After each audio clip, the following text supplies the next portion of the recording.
Good evening. Welcome to the April 6, 2023 meeting of the Southampton Town Zoning Board of Appeals. This meeting is being held live and also via video conferencing in accordance with the Town Board's enactment of Local Law Number 14 of 2022, adopted on May 24, 2022. Our next meeting and those following will be held in person here at Town Hall and will also continue to allow for remote participation. So we ask you to continually check the town's website for updates and any new information. If you wish to view tonight's live meeting only, please do not join the Zoom meeting and instead go to the town's website. With that, I'd ask that you join me for the Pledge of Allegiance. I pledge allegiance to the flag of the United States of America and to the republic for which it stands, one nation, under God, indivisible, with liberty and justice for all.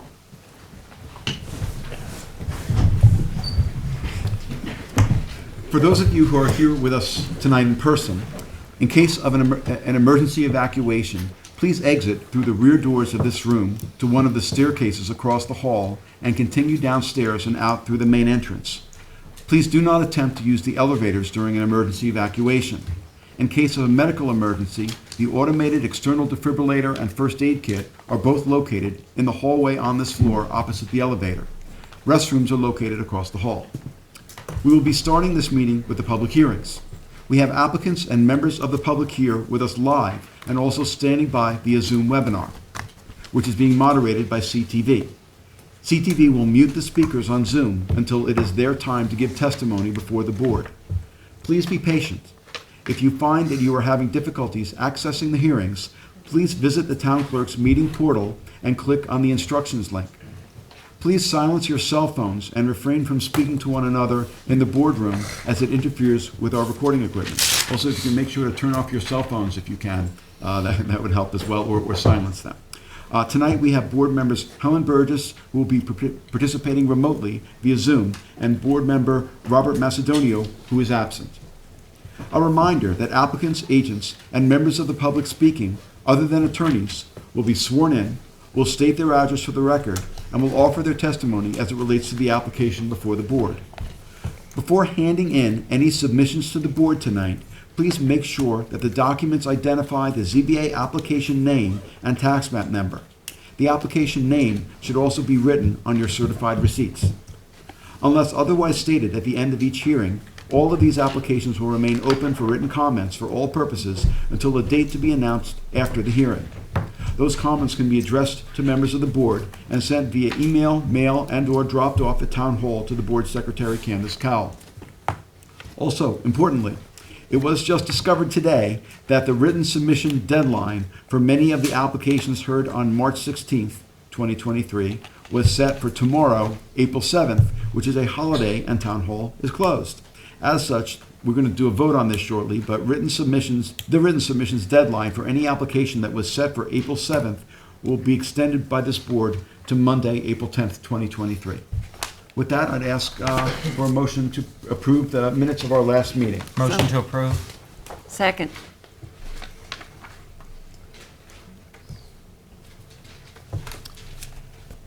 Okay, Mr. Leonard. Aye. Ms. Kern. Aye. Mr. Daly. Aye. Ms. Burgess. Aye. Mr. Tuthill. Aye. Chair votes aye. Minutes are approved. And next, want to go to adjournments. Okay. We have some adjournments this evening. Item 5 on the agenda, which is Max New York Management LLC. I'll move to re-advertise that for our May 4th meeting. Okay, it's a re-add, so we don't need a vote on it. Don't need a vote. Okay.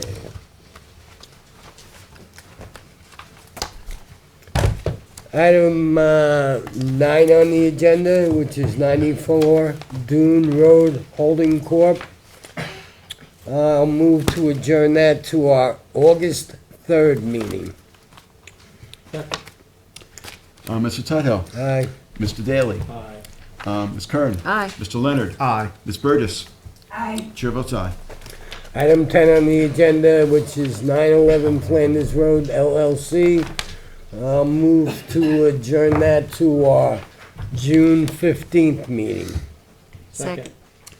Mr. Tudhill. Aye. Mr. Daly. Aye. Ms. Kern. Aye. Ms. Burgess.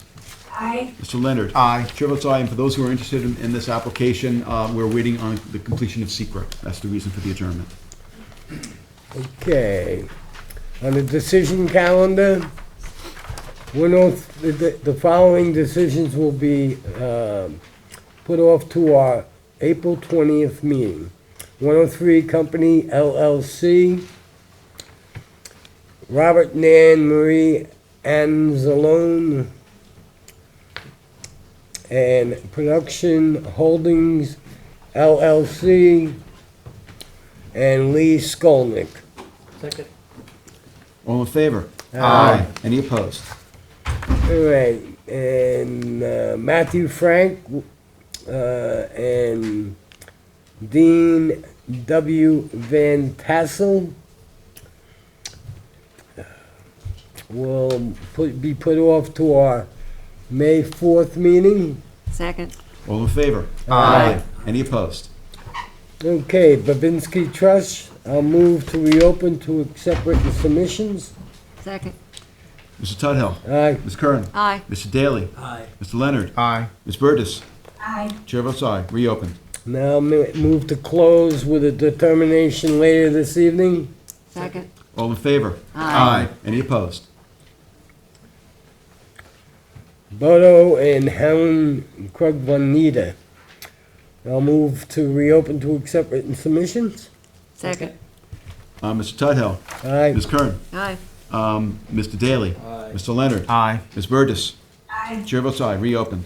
I'll move now to close it with a determination later this evening. Second. All in favor? Aye. Any opposed? Okay, and then Michael Gluckman and Lila Buder Gluckman, I'm going to move for us to reopen that back to a public hearing. Second. Mr. Tudhill. Aye. Mr. Leonard. Aye. Ms. Kern. Aye. Mr. Daly. Aye. Ms. Burgess. Aye. Chair votes aye. It is reopened. Do we have a date for it, maybe? Yes, the date is going to be May 4th, and I would recommend to the board that you try to take that, usually the reopens go at the end, but I would suggest maybe you take that before before 625 Butter, because there is public interest and because we are bringing the applicant back. So Okay, maybe so like on after the the new agenda, it'll applications. just be moved up on the agenda. I think so, after That's the new fair. ones. That's fair. Okay. So not only are we going to bring it back to a public hearing, we're going to set the hearing date right now, and that's going to be 5/4. Okay. All right, so that's a motion. Do we have a second? Second. All in favor? Aye. Any opposed? All right.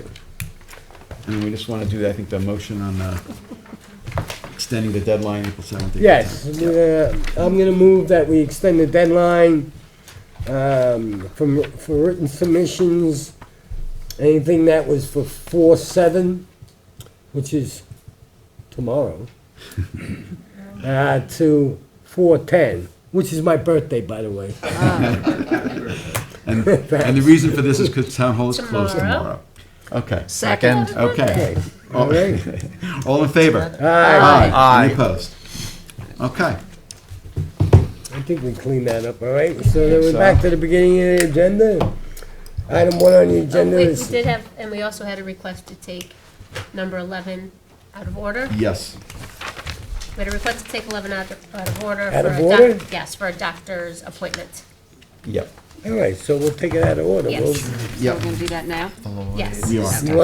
You want that the first on the agenda? Yes, Yep. Okay, gotta find it. with the holdover application. Hello. Okay. Just let Keith announce it. Okay, we're gonna We have, item 11 on the agenda is Richard J. Flood and Mary Ann Steffens, 188 Noyak Avenue in Noyak, Suffolk County Tax Map 900-5-4-64, 65, excuse me. Applicant requests Nope, relief you for don't the have to read it, following... it's a holdover. I'm sorry? You don't have to read it, it's a holdover. Is it? It is. Oh, geez, good. Okay, good evening. Good evening. Kieran Pate Murphy, for the one of the applicants who is here, one of the owners of the property, Mr. Richard Flood. Yep. And it's also owned by Mary Ann Stevens, Okay. Steffens, and And I'm just going you have to you swear in. him in. Yeah, okay. yes. So you can just state your name and address for the record, please. Richard J. Flood, 16 Hawthorne Avenue, Sag Harbor, New York. And do you swear to tell the truth, the whole truth, and nothing but the truth? I do. Okay, thank you. Okay, I would just like to, there was a question brought up, and I just wanted to emphasize again, the setback, this is in an R10 zone for Noyak Road.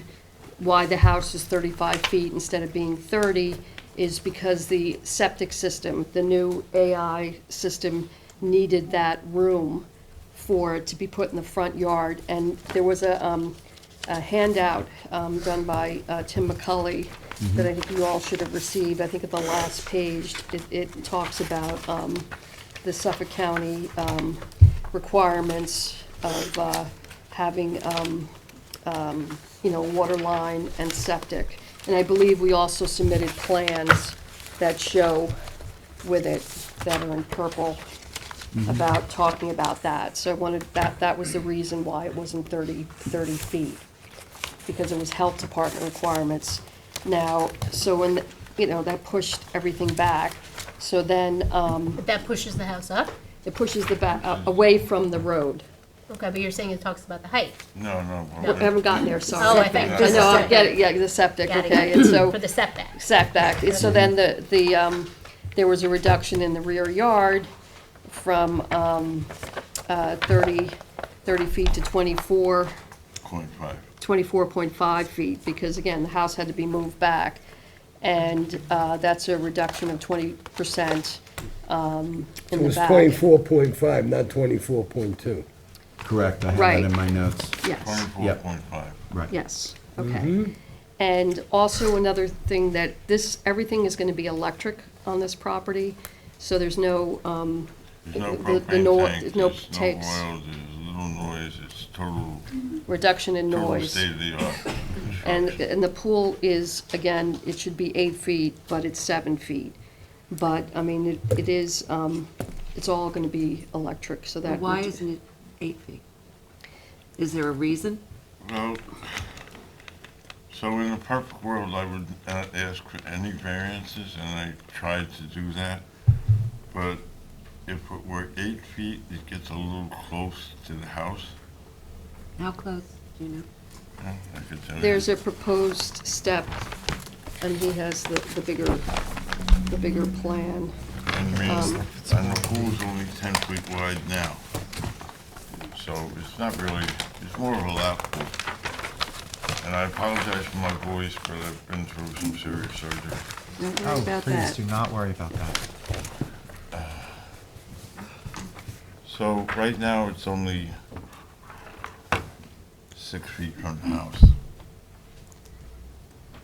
So the closer it gets, the more of a hazard of falling into the pool. I mean, Because you have the steps there, unless you were to, I guess, give a variance to the side there, and get it away from the steps. It's a very tight lot, and I don't think it's a very big house. It's only a story and a half. We tried to compromise everything that we possibly could. Well, I think we asked you to come in, and we greatly appreciate you coming in, because, I think the board members had some questions. I think about, may have been primarily focused on the pool, but in any case, kind of how we got to where we are, to see if there was any way that anything could be, any of the variances could be reduced or eliminated. Well, I'm here to get this out of here, all right? But I don't want to compromise something that's going to compromise the integrity of the house. But I'm not going to be totally inflexible if it meant making the pool 9 feet wide. So be it. But, in this community, all right, including behind my lot, people have sheds that are on the lot line. It's a very tight, Yep. so, And lots of people in certain parts of town have sheds that don't have approvals and aren't supposed to be where they Yeah, are. Yes, I'm- no, that's true, that's true, I agree with I'm that. not picking There on you. is a understand. very eclectic Yeah. neighborhood. I'm just Yes. trying to Yep. give you a picture of Yep. what things are like. Okay. Is there any other way to sort of mitigate, I understand it's all electric, but, with vegetation or something else back there to When- sort of create a barrier between you and the neighbor? When this house is done, it's gonna be an oasis, okay? So the neighbors are really not gonna see into this property. It's all gonna be vegetated with arborvitaes or lealands or something like So that. you'd be willing to say that you would be acceptable to vegetation on the back? Absolutely, Okay. And it would be a condition of Okay. the It'd be a variance. condition. condition. to that. Okay, it's okay, okay, because that was gonna get done anyway. Yeah, okay, It's just all right, wanted so to check. You should Okay. have no problem with it. okay, so that's, we got that, okay, so, Okay. So, all right, so that's there. And then, we had, the pyramid was only 135 feet, but I know there was an issue about the height. mhm. So I brought Mr. So, Yoder here. So the height, Yep, there's a 1.5, it's a peak roof. yep. The idea is that the house has to maintain a 14-foot elevation at the finished first floor, and has to be 3 feet above the water table. The And I think footings, and the footing, so Mr. Flood is gonna explain that a it little bit becomes a more. math problem, so when you add it all up, we're a foot and a half over the 32 feet. Now, could I change the roof line? Could I lower it 18 inches? I kind of drew you a sketch. We're asking for less of a pyramid variance by doing this than if I would have asked for, let's say, a dormer. Because what happens is, when you lower the pitch, then the knee walls, I don't have 7'6" ceiling height anymore on the second floor. So that would mean I would want to ask for a dormer so that I have that height, which I can show you. What's the ceiling heights on the first floor? Ceiling heights on the first floor are 9 feet, 9 feet? yes. Which is normal, I know normal years ago was 8 feet, but normal today is 9 feet. Are you close to a flood zone? Because it says it's an X zone. I mean, do you have a flood zone? Typically, the board will consider height variances when people have to elevate the houses because they're in a flood zone. Is the flood zone close? I would say yes. I mean, But this property isn't itself in the No, flood it's an zone. X. No, it isn't, but it's kind of Yeah, next to, yeah. I mean, right around the corner is Circle Yeah. Beach, the and that beach was is all right down the flooded. block, I mean, the street floods all the time. No, I believe you. I'm just asking for the flood zone. I don't- Typically, the board doesn't give height variances unless Okay, you're in a flood I'm zone. not That's right. gonna give Yeah. you an And- answer, and that typically- I don't know. Yeah, yeah. I think understand. it's, And typically, I don't, usually 9 feet ceiling heights, or, something we would ask an applicant to reduce, if they're asking, particularly asking for height relief. The pyramid relief is next to nothing, but we don't grant height relief, like Katie just said, most of the time, and we only do it when the property is forced to be elevated because of FEMA regs, because of flood issues. And that's not the case here. So if we were to grant the relief, I suspect we will have an awful lot of applications for height to go up on properties that don't have that kind of a limitation on them. So that's the concern. What was the ceiling height on the the second story? Well, it's pitched. goes up 'cause it's okay, pitched, so yeah. it's 7'6" at its lowest point, Right. and then it could be, it's set at 9 now, but it could be 8. That Right. wouldn't be an issue, I could make that 8. If it were 8, then I believe, and it's two stories, I believe that would eliminate the height relief. No, Would it that- wouldn't. Okay, then what would it be, height relief? What Well, about the we're first talking floor? about the second floor, the Okay. second floor. all right? So changing the ceiling height on the second floor doesn't eliminate the request for the 18 inches. We can't, I'm sorry. oh, go ahead. No, I'm go just ahead. thinking of making it, doesn't it lower the peak? Well, we could lower the pitch, but That's the other thing you could do, is the design of the roof. yes, but then on the outside walls, we're gonna be below 7'6". You do one thing, it affects another thing. I understand. Well, I'm not inclined to support a height relief with 9-foot ceilings on a lot that's 6,250 square feet. I mean, that's just, doesn't, Well, if the first floor went down to 8 feet, Well, that'll be 12 out of the 18 inches. oh, you Well- got 6 more to go? Yeah. Well, I think the way this is gonna go is that, I do not know whether you're gonna have support for the height, for the request for height. Okay, all right, Put so, it that way. all right, so listen, I've been around a long time, and I'm not gonna pick this battle. So if I can find, I mean, is there some middle ground, all right? Is I don't there- think so. I No, they're think not. it's gotta comply. Not on height. because not it's, on the height. because it's not in a flood zone. Yeah. So then Yeah. the thing is, would you have to maybe make a bigger, reduce the side yard? I'm just, I don't know. No, Yeah, that has yeah. nothing to do with that. Yeah. Or So- like you so- said, maybe getting that space will now have a pyramid encroachment, and so, but You'd have a bigger pyramid encroachment, maybe instead of being 8 feet on one side, you're Correct. 7, but Correct. you have, it's, We- it's more, yeah. it's flatter. Yeah. We're more inclined to grant pyramid To- relief than to to- grant yeah. height relief in a situation like this. So you could get more pyramid, but you wouldn't exceed the 32 feet, which is the most critical issue here. Is that fair to say? I think it's fair to say. We have very little left that's sacred I understand. here, and height is one of those. Okay, understood. So, Can I just ask you, what is the 14-foot elevation at the finished first floor? What is that? well, ever since Hurricane Sandy, it's where everybody wants to be, so house don't flood.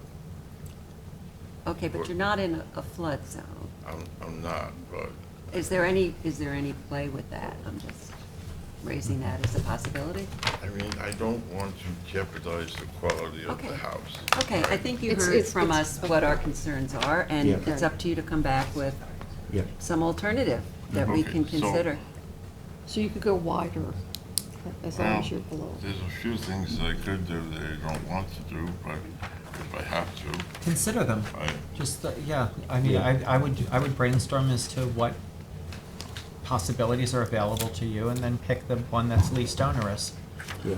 But I just want to be clear about the height. I don't think you'll have 4 votes for the granting of any height relief. okay. But the rest of it, in terms of pyramiding increases, I think, depending on the number, which I It's a suspect. small pyramid Yeah, request yeah. at this point, It's only 132. 35 feet, It is. so. It is.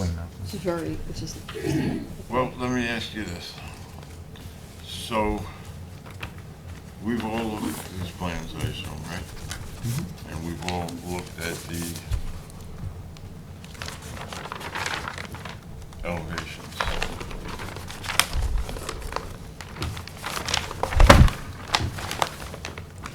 So looking at that elevation, all right?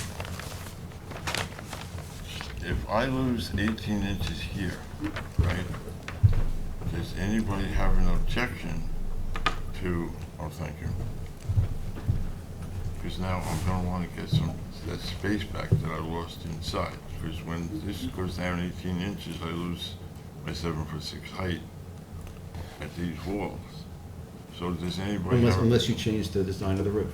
Then that might be another way to avoid the height relief. Wait, Or- but what or is your the height question? of the foundation.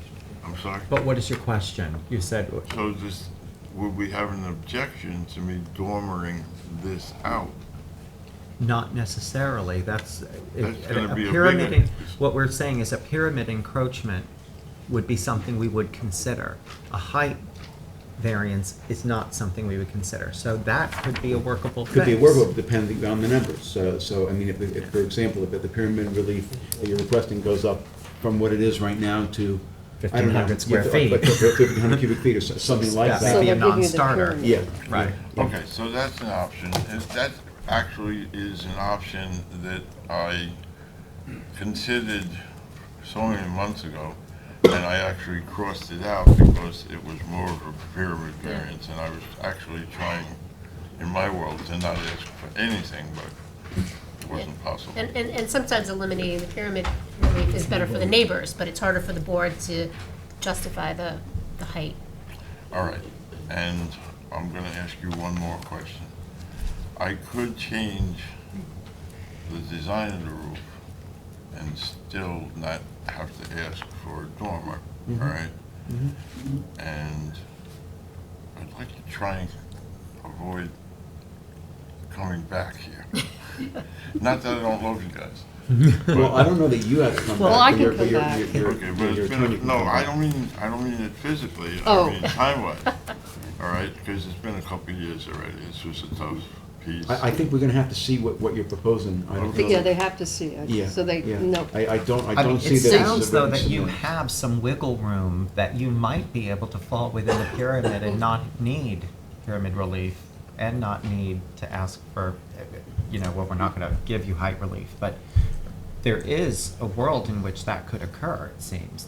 You have some extra space that you could give up. In addition, because this application is going to be changed, you're going to come up with a revised proposal, I think a continuation of the public hearing is important, so that the neighbors have an opportunity, if they wanted to attack and express their concerns, if they have concerns.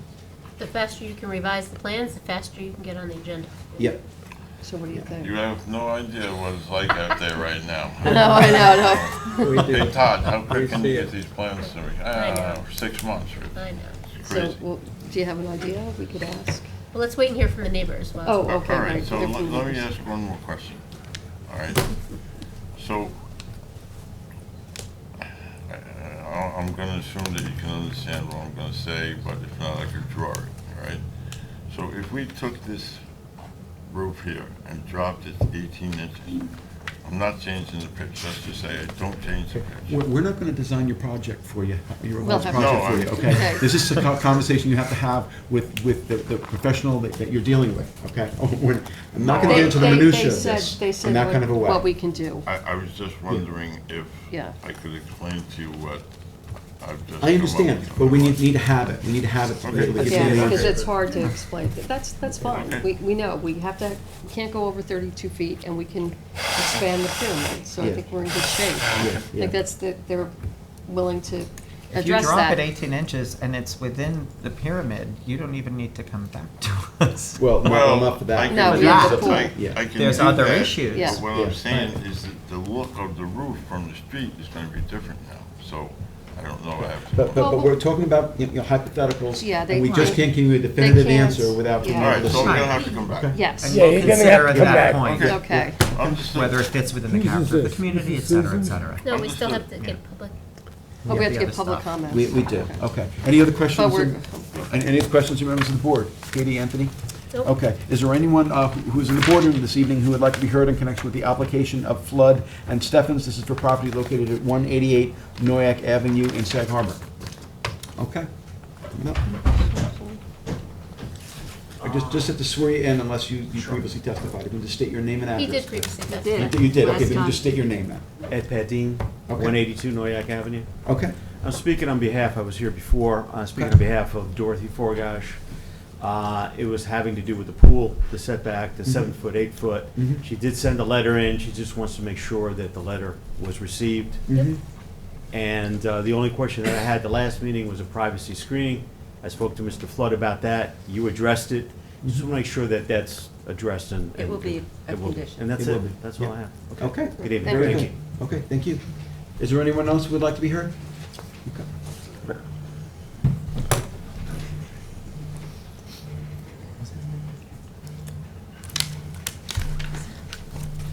Okay, I also have to swear you in unless you were previously sworn in. She was previously sworn. You were, okay, then just state your name now. Lorraine Blakeney, Okay. and I'm here on behalf of Dorothy and Ed and other neighbors, and I think I understand a little bit more about the project now, but I don't want to see arborvitae's there because I'd like to see some native planting there. It's so important for our wildlife, for our neighborhood, for everything. It needs less water, etc. So I'd like to see that. And I'm tired, I'm sorry, give me a minute. And I was just wondering, this house is a modular house. It is not. It's not. It's not a modular house, okay. So, okay, that, my question was, could it be another design? But it's not a modular house, so I guess it cannot be another design. He's talking about another design, so Right, that that's you what can the comply whole with the height. discussion was. Oh, yes, okay, Yeah. yes, that's right. Okay. Yep. Yes. Okay, I still, you know, I worry for Dorothy and Ed because they've been there and their families for over 59 years, so I But hate to they just asked for screening, so they seem satisfied. I know, this, Okay. yeah, and this, on the screening, I'm not satisfied. Okay. Because I'm a naturalist, I'm a master naturalist, I but- studied very hard for that. But you And can't speak on behalf of them, they just spoke and said they were satisfied with the screening. So on your own behalf, you're unsatisfied. Oh, I'm sorry, did Ed say that? Yeah. Yes. Oh, okay, well, that's Ed, I'm not. Yeah, no, I agree, but you said you spoke on behalf of them, and Got they you. spoke. Got you, okay. All right, well, that's enough from me, since I'm not making much sense right now. And thank you for your work, and thank you, everybody. Thank you. Thank you for the comments, appreciate it. Is there anyone else who would like to be heard in connection with this application? Who's here in the boardroom? Is there anyone who's waiting to be heard on Zoom in connection with this application, which is the application of Flood and Steffens? If you're waiting to be heard on Zoom, this would be the time to let us know by raising your hand. Kevin? No one on Zoom. No one on Zoom. Okay, thank you. Okay, all right, so we're, Susan, it's, we're gonna be keeping it open. This is And, mine. Is this mine? Yes. When do you think you can come back, Karen? He said he could come back in a month. A month. okay. Sorry. Who am I? Yeah, And so he I'm said- going he said a to, A month. If I, a month? All right, if I so get that the would be architect to perform, I'll be back in a May, month. the May, If not, I'll Fourth. let You'll you let know. that will be on May 4th. So I move that we continue the public hearing till May 4th. Okay? And for you folks in the back who are here, the public hearing is going to be adjourned until May 4th, be continued on May 4th. So- Second. All right. And Okay. thank you so much for letting us go. But really just for the You're welcome. house, because the pool Thank you've you. already addressed. Right. All Okay. right, so, Ms. Kern, just to Aye. be clear. I'm Mr. coming- Tudhill, Aye. Ms. Burgess. Mr. Daly. Mr. Leonard. Aye. Chair votes aye. Thank you both for being here. Thank you. Anything else you want, Ms. Carvin, tonight? Totally happy. Okay, we'll go to the beginning of the agenda then. If you Yes, have any please. questions, you can talk to Pam. Item 1 on the agenda is Catherine Caltabiano, 14 Windcliff Road in Hampton Bays, Suffolk County Tax Map 900-265-4-6. Applicant requests a determination that the subject parcel, Suffolk County Tax Map number 900-265-4-5, is held in single and separate ownership from all adjacent parcels, and thus entitled to relief pursuant to 330-115D. In addition, applicant requests relief from the following provisions of the town code: to legalize the one-car garage attached to the dwelling without the benefit of a building permit. 1, 330-84D, pyramid height for a pyramid encroachment of 84.2 cubic feet on the east side of the property. 2, 330-11, residence districts table of dimensional regulations for a minimum required side yard setback of 10 feet where 20 feet is required. And 3, 330-115C, continuance for a total required side yard setback of 24.3 feet where 35 feet was pre-existing on a non-conforming lot, and any other relief necessary. The board has jurisdiction. Pass it to Good Mike. evening. I just have to swear you in unless you're either of you is an attorney. 1 second. One moment, I'm recusing myself from this case, Okay? so I will be outside. Okay. All right, so I just have to, so, Mike's, I just have to swear you in. You can just state your names and addresses, please. Catherine Caltabiano, 12 Ginny Lane, Hampton Bays. Mark Caltabiano, 12 Ginny Lane, Hampton Bays. And do you both swear to tell the truth, the whole truth, and nothing but the truth? Absolutely, yes. Okay, you can tell us about the application. Yes, so after purchasing the property, we learned that it was previously that we bought the 14, we bought 12, which was a lot next door, vacant lot. They were held in the same name. Yep. So we came last year and we got the single and separate determination on lot 12. Thank you for that. And now we want to get it on 14 also, Okay. because this one was delayed because in this process, we realized that the garage was built in the 60s, and it was never a CO. Okay, I guess the attorneys didn't catch it because no Yeah, one we didn't told catch us. it at closing, so. We needed for a rental permit. Wow. And just to legalize it all.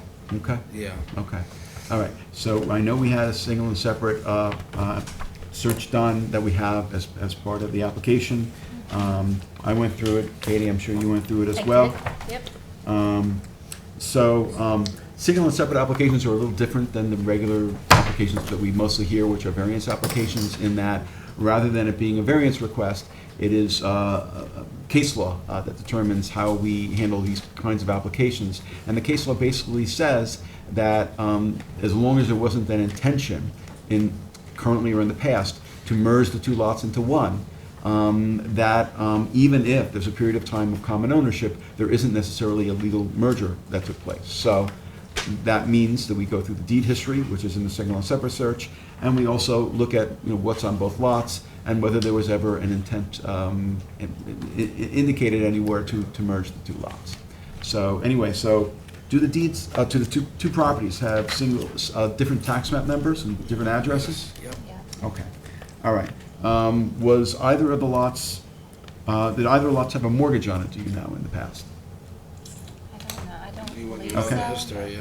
I only asked the question because if one of them had a mortgage on it and not the other, that in and of itself would be pretty much resolve the single and separate issue alone. But if it doesn't, it doesn't. You don't have that. Got it. Yep. Now, in terms of what's on the two parcels, it appears that 14 has a house on it, 12 has what looks like a building on it, or that's what it looks like, 12. There was a shed? Like, it looks like a shed. No, that's a vehicle. Oh, property. yeah. Vehicle. Put a couple fruit trees.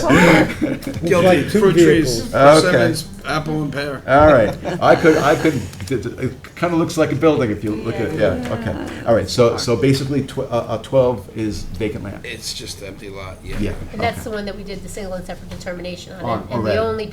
the only common ownership was between these two lots. Right, Right. right, okay, okay. So there's nothing on 12 Lincliff Road at all that benefits 14 Lincliff Road. An example of what would Who's parking the vehicles on 12? That was back in the That was day. previous the- zoning. They're not, Nobody's- they're not, no. That whoever was there, yeah.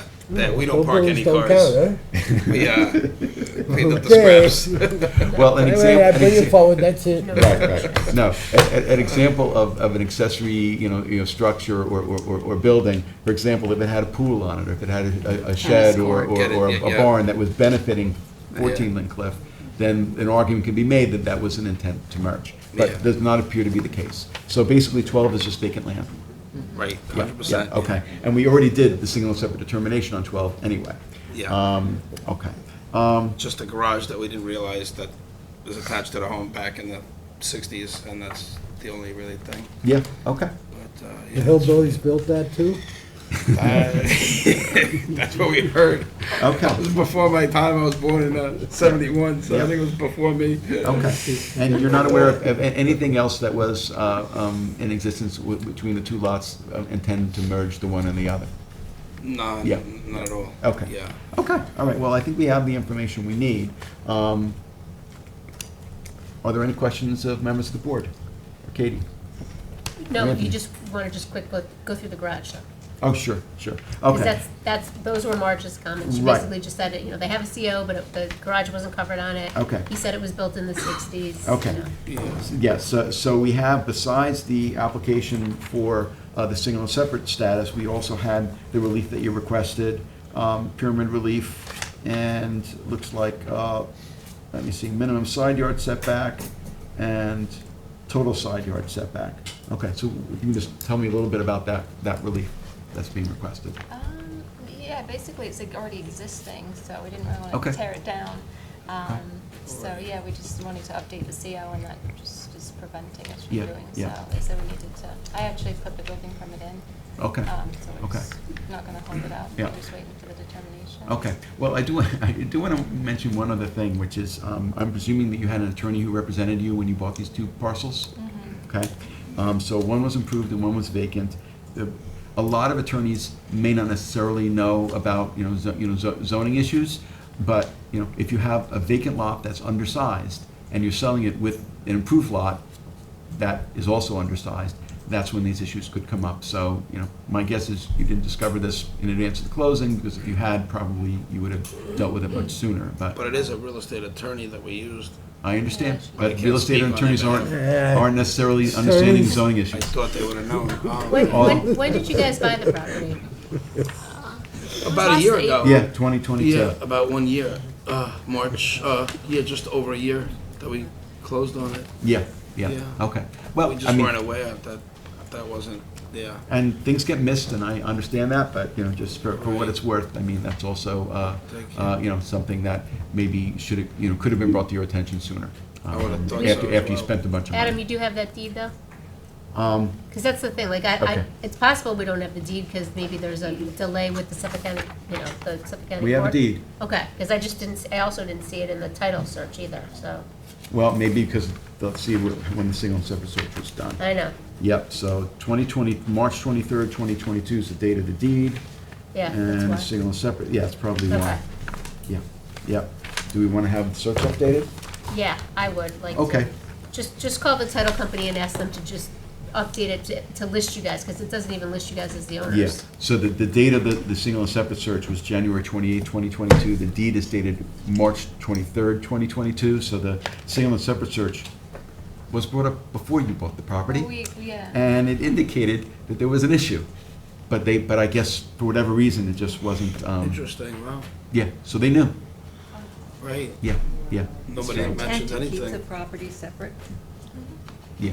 Yeah, Well, no, of course they knew, because they knew it was a common ownership with the other lots. Right, right. right. Just ask them to update it to But I include mean, you. but even if it was in common ownership, they say it was missed. But I mean, obviously, they had a single separate search done, so they knew it was an issue, Right. and something happened there, and I can't speak to that. Well, thank you for Yep. pointing it out. Yeah. Yep, no problem. Okay, all right, so so the one thing I guess we would ask is that you have the title company, this Fidelity, update the single and separate search to make, to show that you're the new owners of the property. Right, And other than that, I think we should have everything we need. okay. And we're okay with approving the various setbacks and Oh. pyramid relief and everything else? Well, and let's see, so the pyramid relief is very, minimal. very minimal. Right. The, Side yard setback of 10 feet is not that minimal, but Yeah. it's been a pre-existing garage, is Oh, what you're yeah, saying. it's forever. like The you see aerials the, from the 60s, it's okay. been there. Interior wood with the old stamping on it, it's like old school, yeah, way yeah, back. and being that you bought the property, I would presume you would not have any knowledge as to how the garage, was put there without, I guess, all the approvals that it needed, because it was built at a location Right, that we needed just thought it was various- all Doesn't have one the hillbillies forwarding back in the address. day, yeah. It's a small garage, it's not two-story, Okay. it looks What kind of condition is it in? decent, everything's good, yeah. Okay. We did the spray foam and everything's solid, yeah. So it was, maybe the garage was built, Just to keep it warmer, because Probably it's not just too long ago. plywood, yeah, okay, yeah. okay. But it's, You want to address Margie's comments? Yeah, sure. Okay, so we also had comments from the building department, and let me just read you what we We had to received. height, Yeah. elevation. That's been done. Well, as all far it is from plans shall natural grade. indicate an average natural grade instead of average existing grade. So the building department wants the plans revised. We did revise They that. did that. You did that? Yeah, Okay, we have a good. memo from March, too. Okay. That's on here. Good, good, okay, so that's done.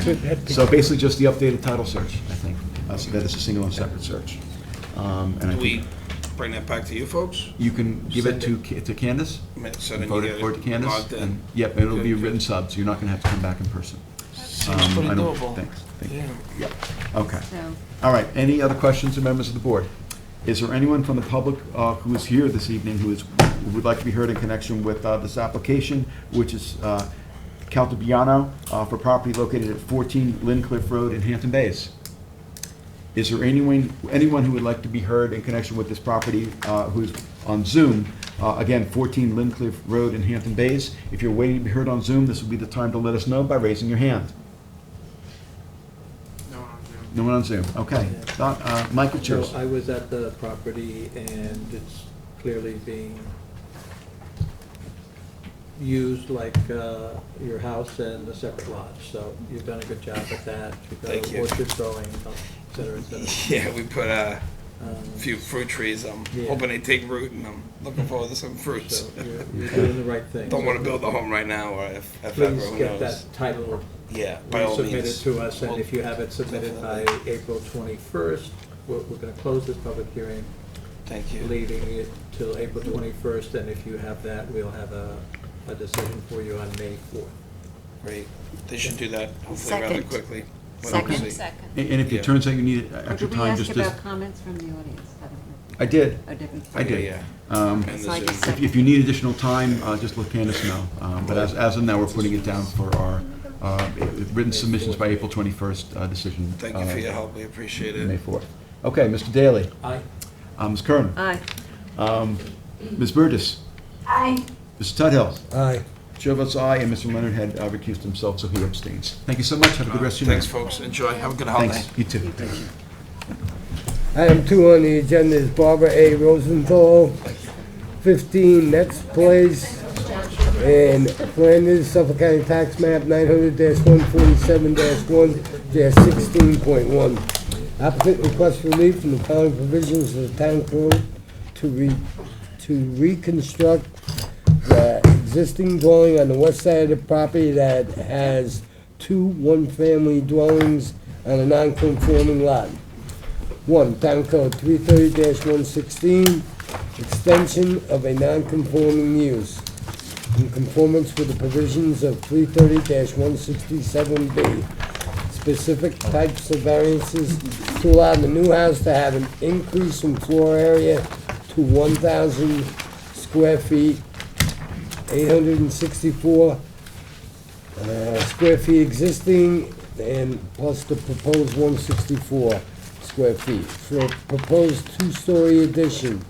And 2, Town Code 330-84D, Pyramid Law for an encroachment in the amount of 445 cubic feet that will result from the proposed reconstruction and expansion of the existing home to comply with town flood prevention requirements and New York State Uniform Fire Prevention and Building Code flood resistant construction requirements.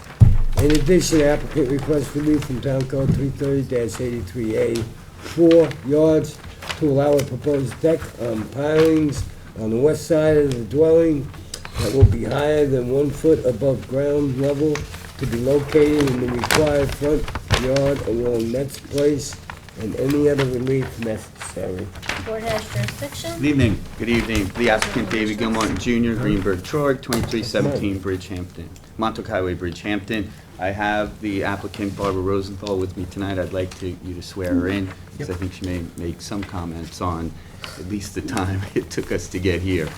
So, Okay, it's been a while. Really? Yeah. Okay. If I can just state your... She'll do it quick. You can state your name and address for the record, please. Barbara A. Rosenthal, 15 Nets Place, Flanders. And do you swear to tell the truth, the whole truth, and nothing but the truth? I do. Okay, thank you. And tell us about the application. well, just first, let me clear up the legal advertisement claims it's a 2-story dwelling, and it's really a 1-story dwelling. We do have plans in done by Sean Leonard Architects, no relation to John. But, How about you? well, maybe back at the old sod, right? But it's a one-story house. So, Copies for everybody. I think the issue may have come because the survey says it's a proposed 2-story house. Survey has to be changed. We will have it changed. Hopefully you don't run into the issue with the first applicant that it takes 6 months to get it done, but I think we'll be able to get it done quickly. The background of this property is it was harmed during Superstorm Sandy, and it's taken us a long time, and I'll ask Barbara to give you just a very quick detail of how we got there. This house has gone through a lot of planning. We're raising it. It's currently there. It's damaged, and we're raising it to meet FEMA. Through raising it, we have a maybe not as minimal as your first 2 applications, but a very minimal cubic square footage variance of 445 square feet.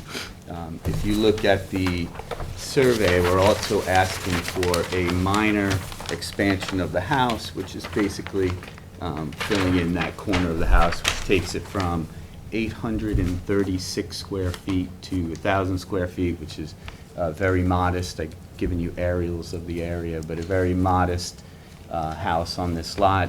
We need the variance because it's a non-conforming lot with 2 houses on it. So it's very minor relief that we're asking for. The third part of the relief that we're asking for is for a deck that's in the front yard. And here, as you know, Reeves Bay is the front yard, not the rear yard. And so we'd like a deck to be able to come out from the main floor of the single-story house. It is in keeping with the neighborhood, and in fact, I think if you look at the aerials I provided you, it's a very modest house compared to the other houses in the area. But I'll ask Barbara just to, I think it's compelling to hear what she went through to get to here, through the process of, you know, actually started before Superstorm Sandy. It but did. yeah. Started a long time before. Okay, but just, if you could quickly, under a minute. All right, so in 2001, we wanted to expand the house to 1,000 square feet from 800 and whatever it is, 34 square feet. Very small cottage, didn't have a bedroom, and that was our plan. We learned that we had to raise the house up, and at that time it was on a foundation. So we went, and because of DEC regulations, the application was in DEC, and unfortunately it was in DEC for I think 4 or 5 years, and they wanted the septic system here, then they moved their septic system here, and then they said no, both houses had to be on the same septic system.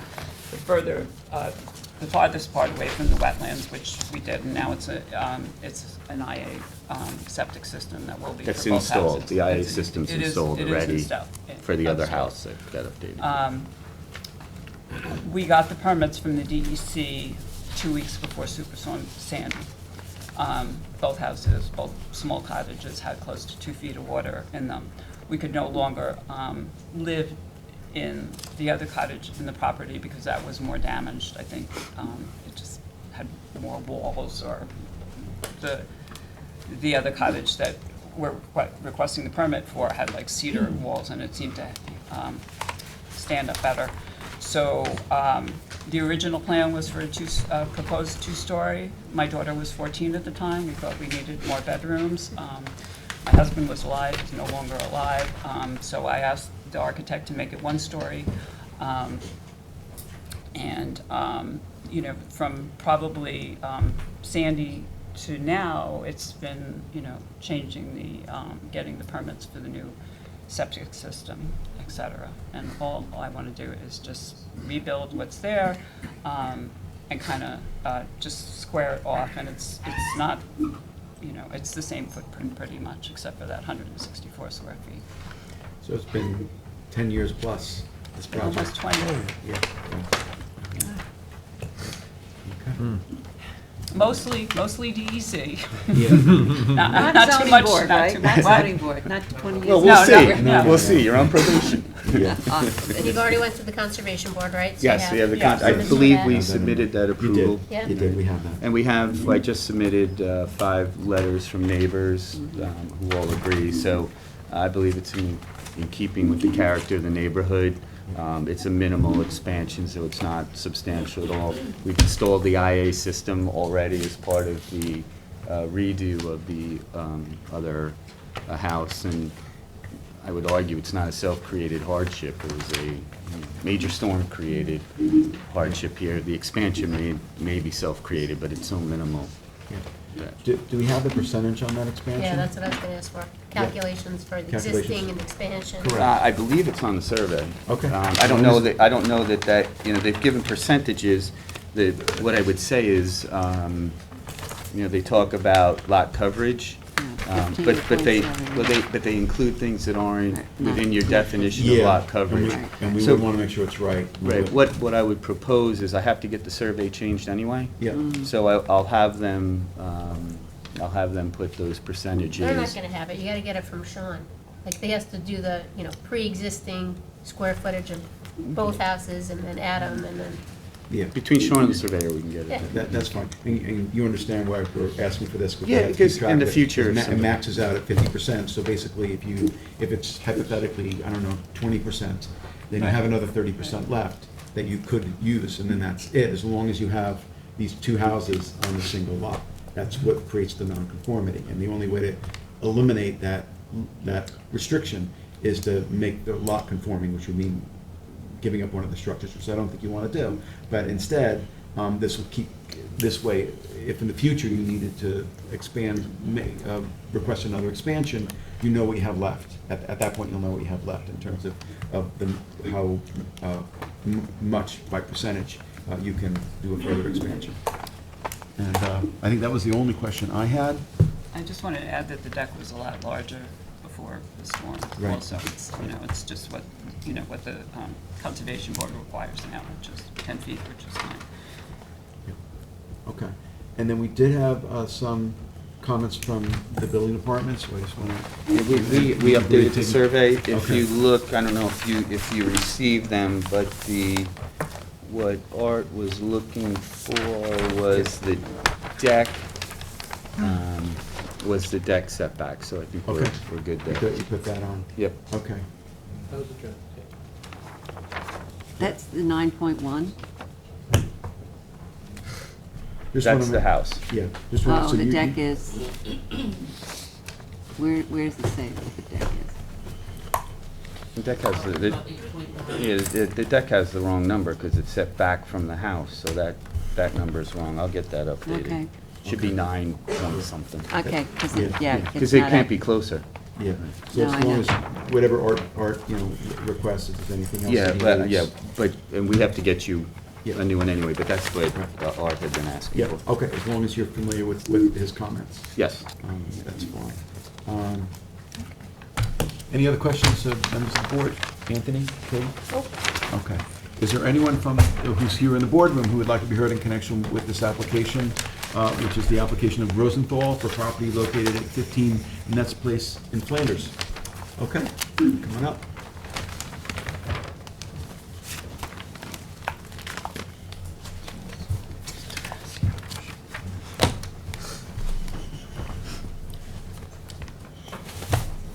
Good evening, sir. Can you state your name and address for the record, please? My name is Therese McGinnis, 74 Temple Avenue, Flanders. And do you swear to tell the truth, the whole truth, and nothing but the truth? Absolutely. Okay, you can give some comments. So glad to be here.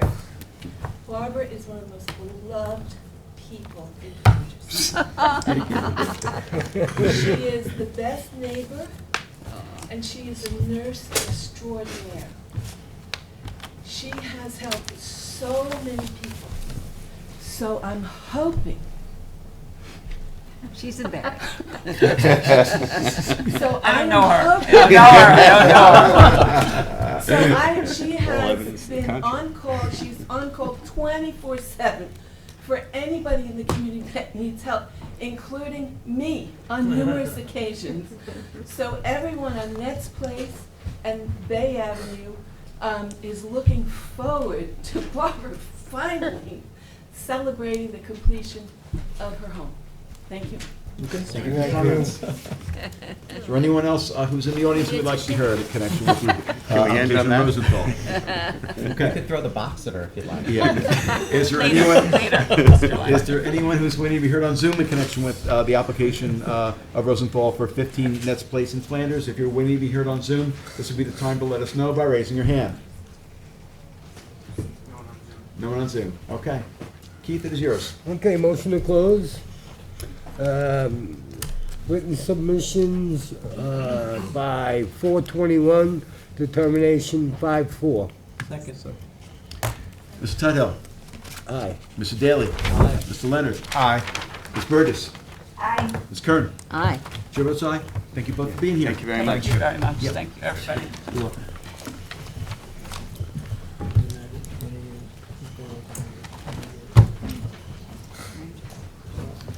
Kevin? Thank you very much.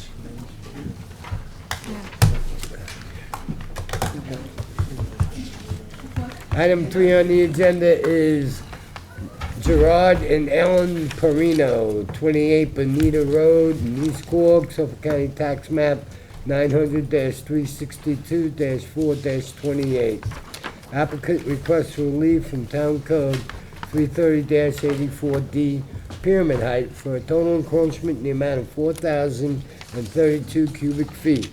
995 cubic feet on the south side of the building and 3,037 cubic feet on the north side of the building to construct a second story onto an existing dwelling and any other relief necessary. Board has jurisdiction. That's Good up to evening. Susan. Can you state your name and address for the record, please? Kevin Springer, Dynamic Legal, 61 Channing Cross, Hampton Bays, New York, 11946. And do you swear to tell the truth, the whole truth, and nothing but the truth? I do. Thank you. Can you tell us about the application? I can. I hope so. Or I better leave now. So we have an approximately 1,100 square foot ranch house with a little kick out in the back. We are on a conforming lot, which is a rather small lot. If anybody's not aware, we're in Shinnecock Shores. So the lots are not very big to begin with, but it is conforming for an R10 zoning area. We currently have three bedrooms, 1.5 bath downstairs. The owner, who's owned it for about 7 years now, is looking to retire out here and make a little bit extra room. We're not going to be adding any bedrooms, but we will be adding a new septic system, low nitrogen septic system. And it's only, there's two reasons. The other reason we are going straight up, it keeps, if you saw the plans, it basically just mimics, just raises it straight up with the same exterior look. Going back would be kind of quite an issue, because we have two front yards, since we are one of the roads on the lagoons. And then we would also might have a lot coverage issue also. So we figured at this point, the easiest way was just to go straight up. It's 3 bedrooms, nothing extravagant, small bedrooms, quite a bit of a closet area, because we have a very small basement area. It's mainly crawl space, which is the majority. Our total square footage is basically just going to double, which, if you're aware, in Shinnecock Shores, that is a very changing neighborhood where the houses have been just becoming much nicer and much larger, though, unfortunately. And even at our 2,200 square foot, which would probably be about the max that we would be at, we're still, this week I counted probably 22 to 23 houses that had even much more square footage. Plus, that's not including decks and porches, which. Two-story lots? Yeah, and then there's 2 or 3 one-stories that are rather large. Actually, one right down the road from us, which is about almost 2,400 square feet. That's it. There's really nothing fancy going on. It's a substantial amount of cubic relief. Pyramid relief. So the one question I had, and I think probably the rest of the board wanted to know, is ceiling heights. Ceiling heights are standard ceiling heights, 8 foot, nothing fancy. First and second?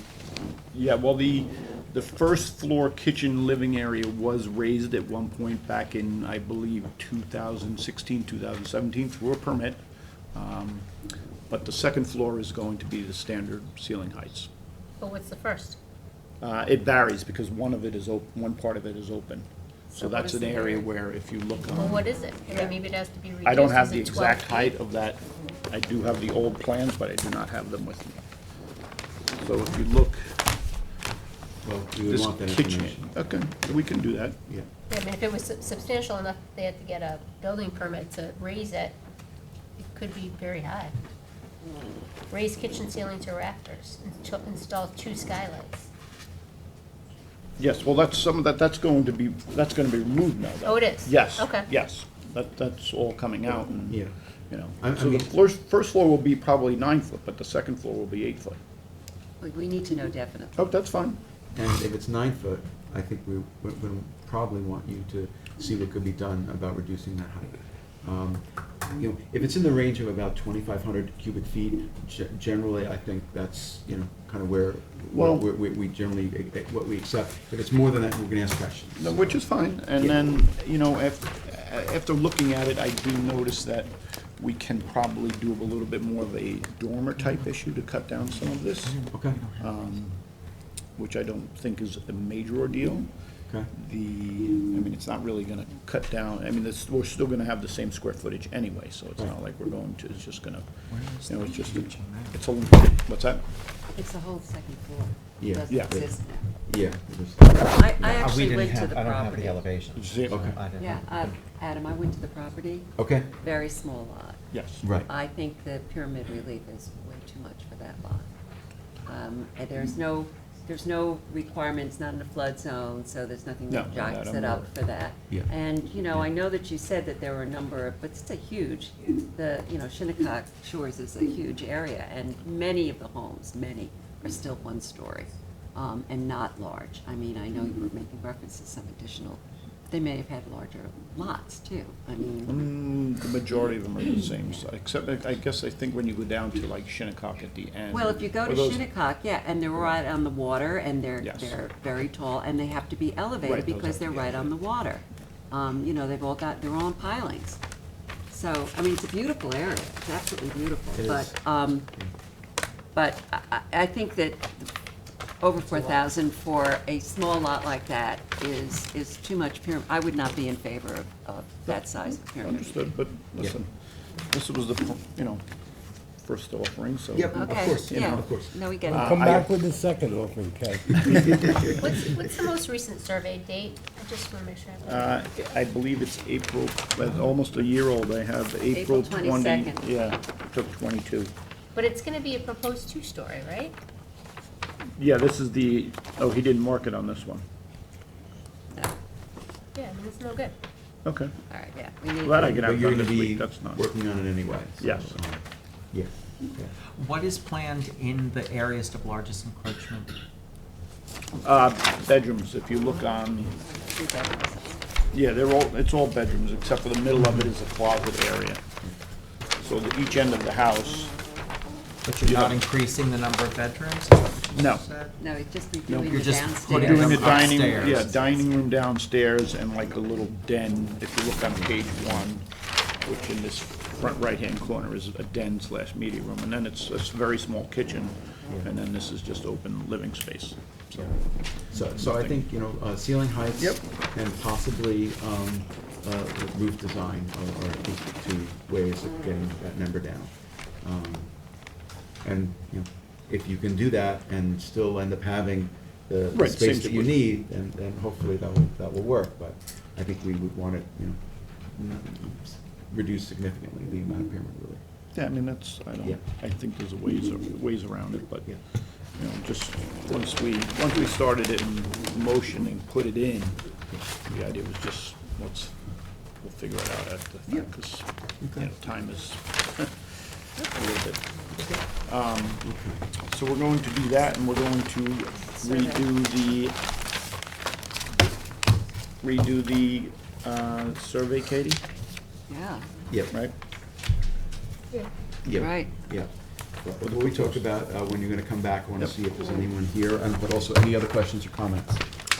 Is there anyone from the public who's in the boardroom this evening who would like to be heard in connection with the application of Perino? This is for property located at 28 Bonita Road in East Quogue. Is there anyone who's waiting to be heard on Zoom in connection with, again, the application of Perino, I'm sorry, for property located at 28 Bonita Road in East Quogue? If you're waiting to be heard on Zoom, this will be the time to let us know by raising your hand. Okay, thanks. Okay, then the only other question is when you would like to come back. Yeah, when do you want to come back? You've got some, Yeah, but I've already kind of put it into motion a little bit. The survey I can have done in a week. all right, but that's not the. Right, we need but to the look at plans- pyramid, really. Yeah, Plan's I mean, gonna it's- take longer. Yeah, but we've been Yeah. playing with them, so there are other options. You have iterations. Yeah. Can I suggest that we do it in the second meeting in May? 518? Yeah, that's fine. I have to start conservation anyway, so it's not, I don't think that's gonna be the end of the world. Okay. 518, that's, So You we're have, gonna- so you haven't been to conservation yet? only initial, and I Oh, knew yeah. that's why we started Okay, the, yeah, he needs time, because he needs that should we push resolution. it off more than the 18th? 518 is good. Yeah, 'cause 518 is good. That'll encourage them to go before the conservation. right. Yeah, yeah. Well, that's all ready. I was just waiting to get the Feel the from this Board of board. Health stuff Okay. Yeah. in line. All right, so we're Because I knew gonna, that's what he was gonna ask for. so I'm gonna move that we hold this open until 5:18. Second. Okay, Ms. Kern. Aye. Mr. Daly. Ms. Burgess. I Mr. Tudhill. Aye. Mr. Leonard. Aye. Chair votes aye. Thanks so much. Have a good rest of your night, Kevin. Thank you. Thank you. Item 4 on the agenda is HB Beach House LLC, 23A Oakhurst Road, in Hampton Bays, Suffolk County Tax Map 900-191-1-10. Applicant requests relief from the following provisions of the town code for the proposed extension of the second floor deck on a non-conforming lot. 1, 330-11, Residence District Table of Dimensional Regulations for a total lot coverage of 23.8%, where 20% is required, and 330-84D, pier and height law for an encroachment in the amount of 178.3 cubic feet, and any other relief necessary. The board has jurisdiction. Okay. Pass this to John. Just have to swear you in if you can state your name and address. Yes. Please. John. Okay. Whenever you can just state your name and address. Edward Wolfersdorf Yep. at Post Office Box 429, East Clark, New York. And do you swear to tell the truth, the whole truth, and nothing but the truth? I do so swear. Okay, thank you so much. If you can tell us about the application. Yes, the Valentinos are trying to add a second floor deck on the water side of their house, front yard, and it's over an existing deck. It has a certificate of occupancy, so, but it creates a little lot coverage because it's a roof. The underside of the deck. Oops. Oh, no. Try again. That was quite an entrance. Anyhow, the deck would provide him with an area out on the deck that's covered from, protected from the rain or the elements. And on the upper portion, it would be an open deck coming out of the master bedroom. The columns are holding the deck up. It'll have clear space. It's not going to be screened in or enclosed. To minimize any obstruction of view from either side, there'll be a wire fence, stainless steel wire fence around the deck, and then on the second floor, it's just a continuation of the roof that it comes down, but it's just a 6-inch thick wall, 8-inch thick, so it's not, doesn't really have a lot of cubic feet to it. It's just a, Yep. Very, very little pyramid relief being requested. Very little. It's, 178.3. Yeah, so, and this is a very small lot. This lot is, my notes are 5,433. very narrow lot. Yep, yep. Okay. Not So, that- which I think probably the small size of the lot is what's generating the request for lot coverage relief? Yes, Okay. which is 3.8%. I mean, it's, granted, it's lot coverage, but it's over an existing deck. It doesn't count lot coverage, so it's Right, right. already covered. So it's not like encroaching on new area. This is Exactly. existing area, just Yes. roofing it, yeah. Yeah. Yeah. So it's, I have photographs of the properties from the beach that Yeah, you submit You to give our them to attorney, Katie. we'll have- Just, Yeah. please.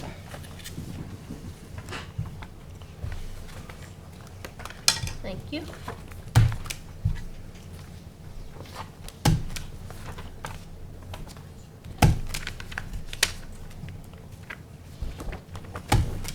Thank you. as you can see from the photographs, the house on the east, to the east of this, the neighbor, has already been granted a variance from this board in 2018 to build a very similar structure. It's a roof deck coming out of a second floor bedroom and covering the first floor porch. The house to the west does not have that. It's a flush drape, but has a similar deck. And so we think that we've tried to minimize the encroachment of the pyramid law and you know. I consider it to be a pretty modest application. I mean, one can make a bit of an argument about the lot coverage, but to me, with what this is, to me, that lot coverage relief is not going to impact the neighbors. Okay. Any other questions or comments? Did anybody ask you about whether you needed a conservation board permit? I'm sorry? Do you need a conservation board permit? You have to go to the con board, Ed. Yes. Huh? Yes? To the, where you already put in an application for the permit, they were denied. To the conservation board? Oh, conservation was out there about, I got an email from Kristen that said that they were out already very recently on a fence or something that they were doing, and he thought that that was okay. I can get a letter from him. No, do you need a permit for this project? Yes, You do. Have you filed for a permit for this project? yes. Okay. Are you close to getting? This board won't grant variances until you have a conditional resolution of approval. Are you there? We have, a letter of denial from the building permit requesting us to get a variance. for- No, the Conservation Board. Right, The Conservation Board, did you file an application with them? not yet. Okay, so we're not going to be able to do anything with this application until you file the application and we have a response to them, which basically is that they're not necessarily, it doesn't have to be the final permit, but at least that they are going to approve it. Yeah. Okay, because I think they had a letter of non-jurisdiction, you know. Well, if it's a letter of non-jurisdiction, if it turns out that you don't need a conservation board approval, then that's fine, submit that. But we would need either or, either that they don't have jurisdiction over it or basically conditional approval. Okay. Yeah, yeah. But you don't know which it is? I mean, if you need a conservation board permit, then we'd have to adjourn this for like 2 months. If you think you're gonna get a letter of non-jurisdiction, Then that will be quick. So, Yes, I'll check my records. I'm pretty sure we have that. I will, okay, meaning you have a letter of non-jurisdiction? yes. So, okay, because I don't know. Katie had asked before whether you need a conservation board approval. Daphne said she could answer this question for us. Okay, hold on a second. I mean, it may, I'll make sure. And that if you I get it. disagree with Daphne, you can we'll strike her testimony. Okay, Daphne, I just have to swear you in. If you can state your name and address for the record, please. Daphne Vaughn, Surfside Environmental Planning, well, I used to work for the owner of this property. Perfect. Okay, and your address? Oh, sorry, 225 Montauk Highway, 3220, Mauritius. Okay, and if you swear, do you swear to tell the truth, the whole truth, and nothing but the truth? I do. Okay, so if you can give us some clarification on Yes. this application and conservation board. I recognize the property because I did obtain a letter of non-jurisdiction for the owner for a fence, I think about a year or so ago, maybe 2 years ago, I don't know, it's all a blur, but I do know this property and I did obtain a letter of non-jurisdiction from the Environment Division for this property, that should be on record. So the fence is even closer to the wetlands than this? Yes. Okay. Yes. Okay, all So right. it's likely, you should submit it, or you should see if, Yeah. yeah. Yeah. So if he speaks to the Environment Division, they may, in fact, maybe modify that or just say that he doesn't need a further letter of non-jurisdiction Right. because that would be further than that fence. Thank you. Okay, Daphne. okay, all right. Anytime. Okay, appreciate it. Okay, so it sounds to me like we're in okay shape with that conservation Yes. board, which is I good know I had news, a good verbal news for you. approval. So just follow up with them and get them to, I mean, we make a referral to them anyways. Right. But it's better for you if you can speed it along. Yep, yep, okay. All right, so with that, I want to ask, is there anyone who is here in the public who'd like to be heard in connection with this application? This is for HB Beach House LLC for property located at 23A Oakhurst Road in Hampton Bays. Come on up, or you can have a seat, whatever you prefer. And I just have to swear you in, unless up you're to an you. attorney. Well, I You can have s- the photo, so I'd like that. No Okay. problem, Okay. okay? Any photos you have, you'll have to give Yeah, to Kate. yeah, so unless you're an attorney, I just have to start by swearing you in. You can state your name and address? Constance Heinzeling, 345 East 86th Street, 6D, New York, New York, 10028. And do you swear to tell the truth, the whole truth, and nothing but the Yes. truth? Okay, you can have a seat and tell us what you'd like to tell Dennis, us do you about have the that last name? application. Yes. Okay. Okay, so I am one of the owners of the house to the west of Okay. 23A Oakhurst Road. We do have an objection to the plan variance Mhm.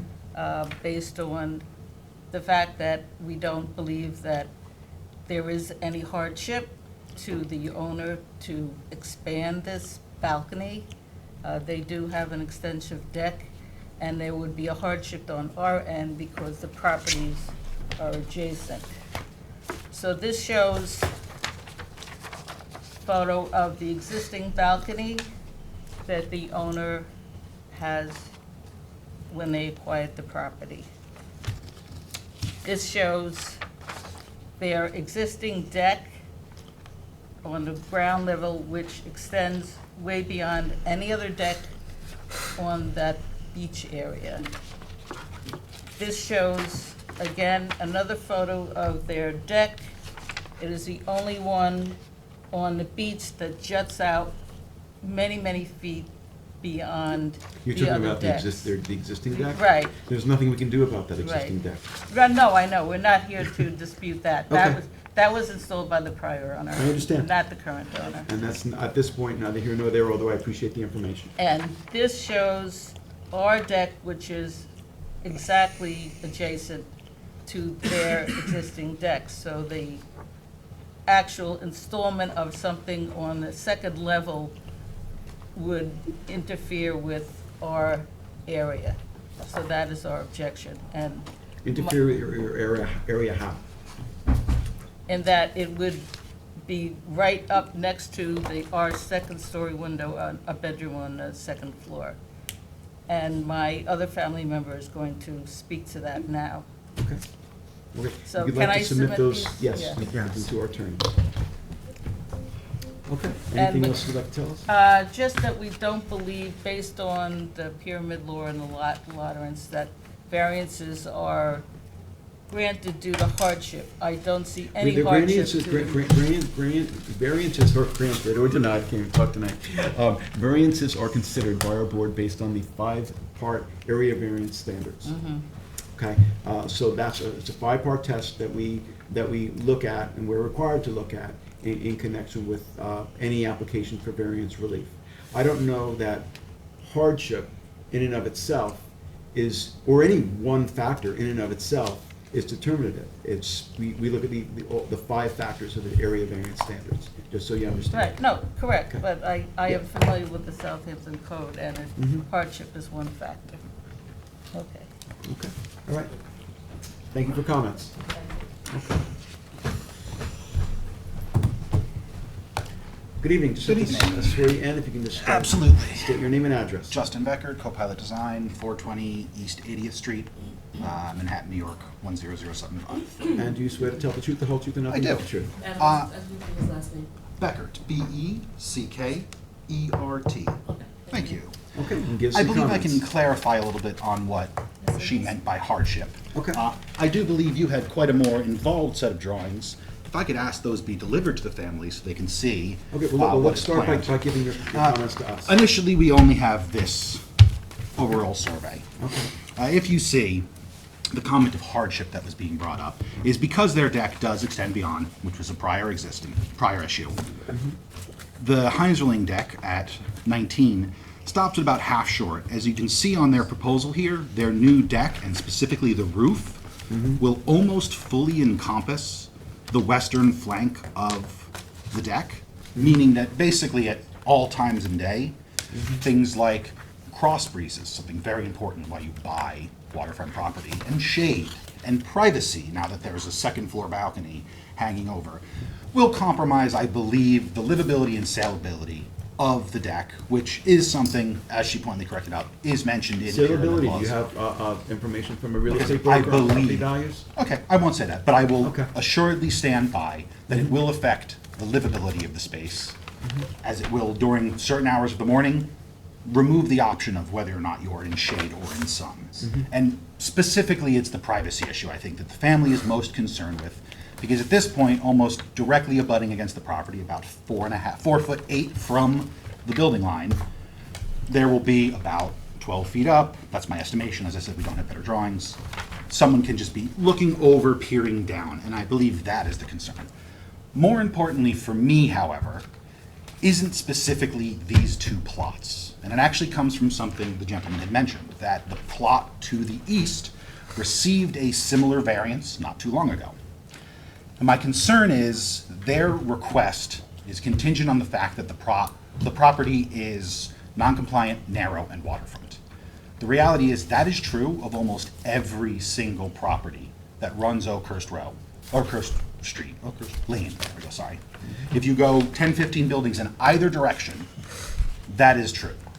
My concern here is, since this family does believe that their deck will now be less livable, it will start a cascading effect where property by property by property, we slowly breach these plot and pyramid laws to the point where the effect with which they were put, which was to make a friendly community where everyone felt they weren't being imposed on, at some point they no longer function if we just, and I know it's technically, it is the legal manner to do it, but I would be remiss not to mention that I do believe that this will start an effect that will run where property managers will use each of these projects as precedent. My neighbor did it, my neighbor did it, my neighbor did it, to the point where we will have significant change to the quality and characteristics of the neighborhood. And I truly believe that's not arguable. Should we maybe suggest the town board to pass a law to ban second-story decks throughout the town? Absolutely not. That's not what I'm saying specifically, when the pyramid laws do talk about maintaining the quality and character of a neighborhood, my concern is that, as I said, this precedence of small but breaches into the pyramid laws will create an effect where the characteristic, the waterfront, communal, collective nature of this area, which is what I grew up in, everyone was very communal, beach parties, all the neighbors would gather together, right? These types of town meetings creates slight but realistic hostilities between neighbors, and I am concerned that if each property can keep using the prior property, the neighbor, as a precedent, it will be at a detriment to the neighborhood. The I would problem note is, one- go ahead. Oh, I would just note one thing. Based upon the pictures that we're looking at, there's really no screening, not much screening between the decks as they stand. So it seems to Yes, me that, hold on, sorry. I'm not done. It seems to me that one person can be looking at the other person barbecuing on their deck at any point in time. Looking at this photo right here, the person standing on this deck can look right at the person standing on that deck and this person standing on the following deck. So I'm not May so I see sure that that I picture? really understand your argument with regard to keeping the character or creating And that's fine. hostilities I between understand, people. I because- understand that that is a concern that I may have solely. It is what I have trained and practiced for. Most of my training has been in shared public and private space, more focused towards the city, but it is something that is absolutely applicable to all neighborhoods. So when I saw this, it just set off a little trigger in my alarm, and as I said, I would be remiss not to mention it to the board. Can I get a point of clarification? You're proposing to put a deck above the existing, are you proposing to cover the entire wooden No. deck? How many feet comes out on the deck? Well, it does cover the second floor deck, correct? According to the survey, I believe it's 12 feet. The existing second floor deck is actually cut out into the roof. The roof comes down. Can we call it a balcony? For clarity's sake. Let's The let one roof person comes talk down at a and time. there's a notch cut into it, and that's where the existing deck is. They propose to come out to make that a little larger. According to your survey, it appears to be about a 12-foot 12 proposed foot. second-story deck. Yes.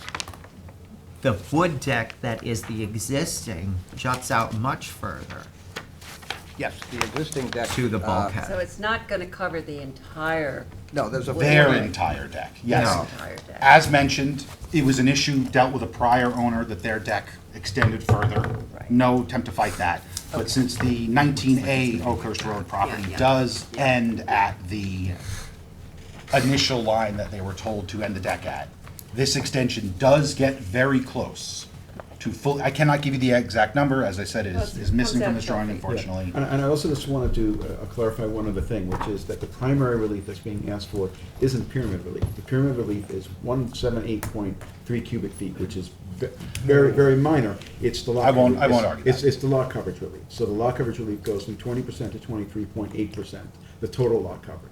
So that's the primary relief that's really the subject of this application, not the pyramid. Sure, I may have been using pyramid to encompass both, and I apologize. But it nevertheless is variance relief. And so, you know, certainly can consider the impacts on the neighbors. And I believe that the prior testimony we got was the concern was that this second-story deck would impinge upon the privacy of the neighbor's use of her second The story. privacy and usability, and the deck itself. But when I look at this, the balcony already is parallel to the house that, you know, you're Yes, the referring to. I don't So believe anyone has an issue with the existing moving it out balcony. further, it's not, it's, the privacy's already compromised, is what I'm saying. You know what I'm saying? I would argue that's not necessarily the case, but if that's how you see it, that's how you see it. Yeah, but I think what you'd like to do is have us to deny the variance and have it be the I exact would way it not, is. I would not by any means say my concerns are enough for a denial. As I mentioned, my primary concern was bringing this up because, as I understand it, I would recommend to the 19A Oakhurst property that they should go through the same process as this and get an extension to their deck as well, which is fine. Like I said, my concern is then the cascading effect of that. But if that is not a concern of the board, then I will drop it. Well, it may be that the lot coverage numbers are different than on other adjacent lots. Maybe they're all exactly the same size, and maybe they're not. It could be that many of these properties can get a second-story deck without any variance relief at all. It's entirely possible. I'd like to ask you, there's going to be a wall, correct? According to your plans. It looks to me like there's a wall, somewhat of a wall. Yes, what's in red is a continuation of the roof. And I'd It's a love to know, shingled wall do we know what the or a vinyl what the siding. height of that will be? I can't tell that from here, unless it's here.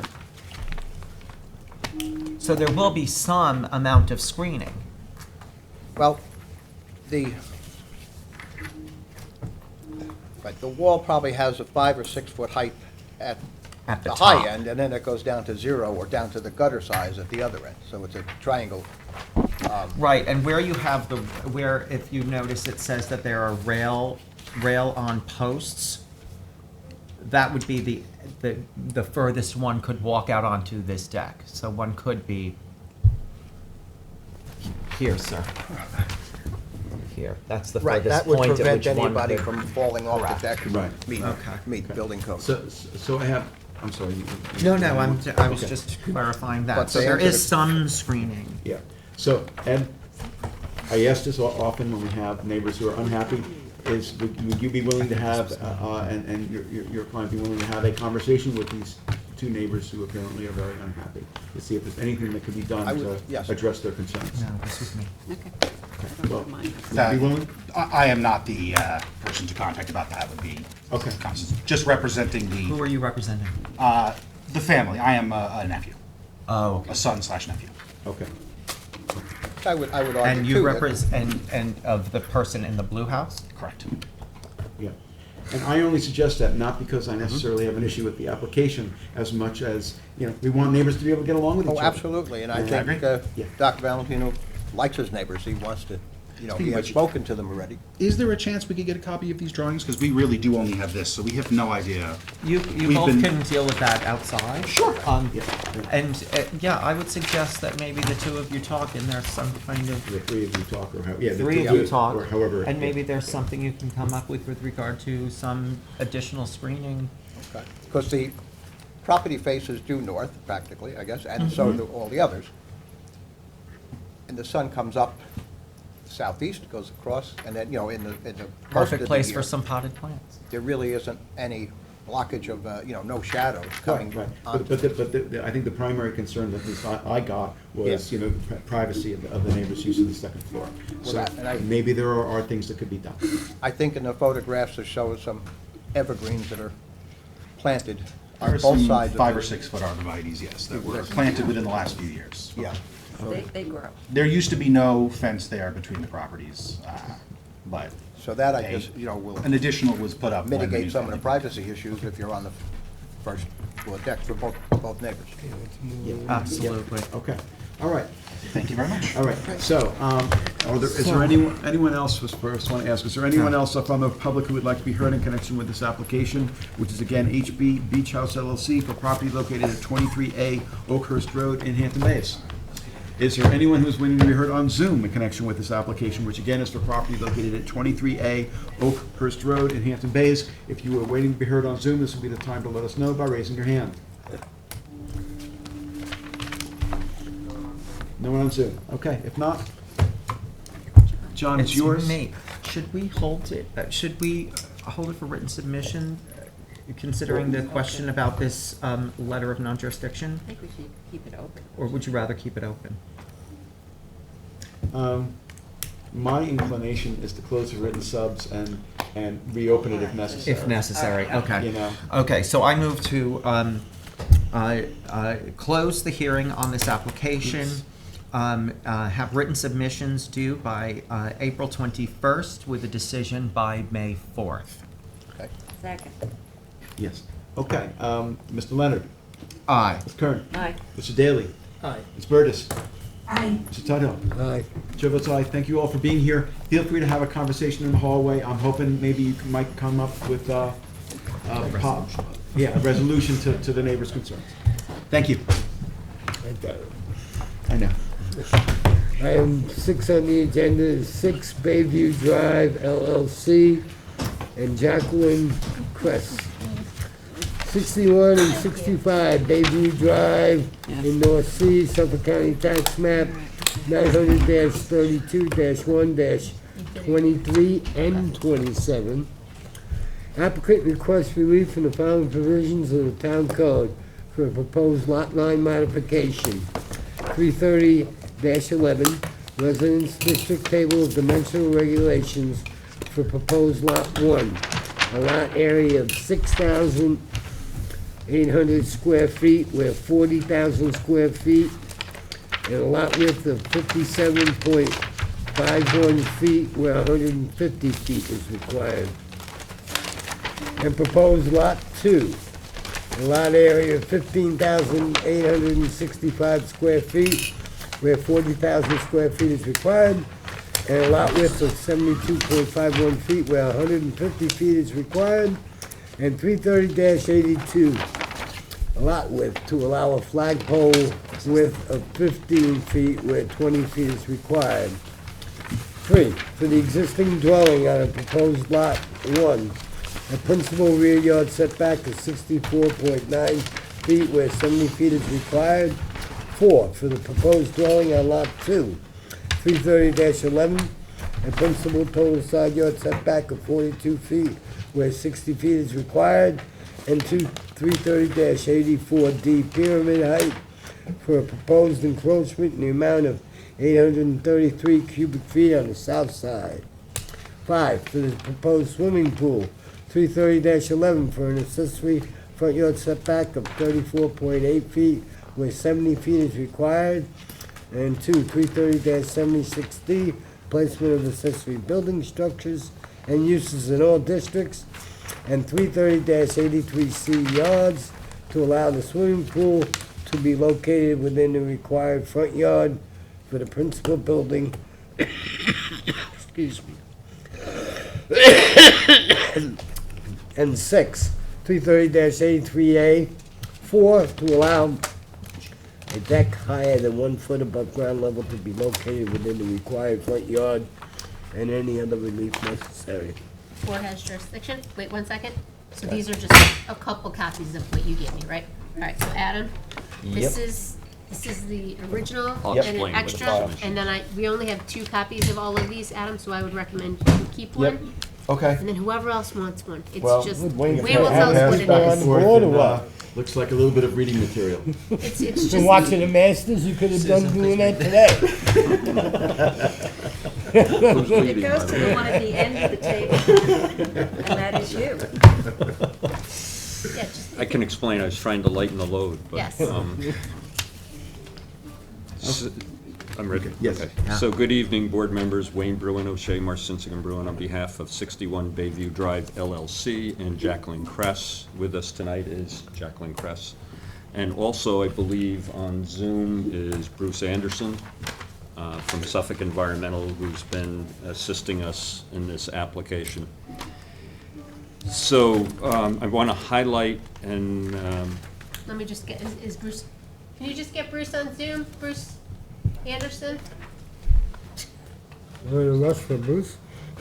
Go ahead, I just figured if he's on there. it might- Thank you, Yeah. thank you. So I'll give you a little background, and this has been a project long time coming.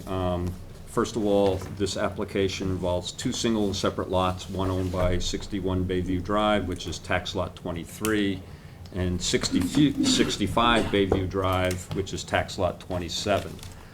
The properties are located on the northwesterly side of Bayview Drive, which is a private road, and just opposite the West Shore Drive road, whichever document is shown, which is also a private road. And it's about 250 feet northwest of Peconic Bay Avenue, which is a town road in the hamlet of North Sea. The zoning district is R40. What we're dealing with is 2 parcels. Tax lot 23 or 61 is 8,300 square feet. It is a flag lot with a 15-foot flag pole, and its lot width is 72 feet. That parcel also fronts on Peconic Bay.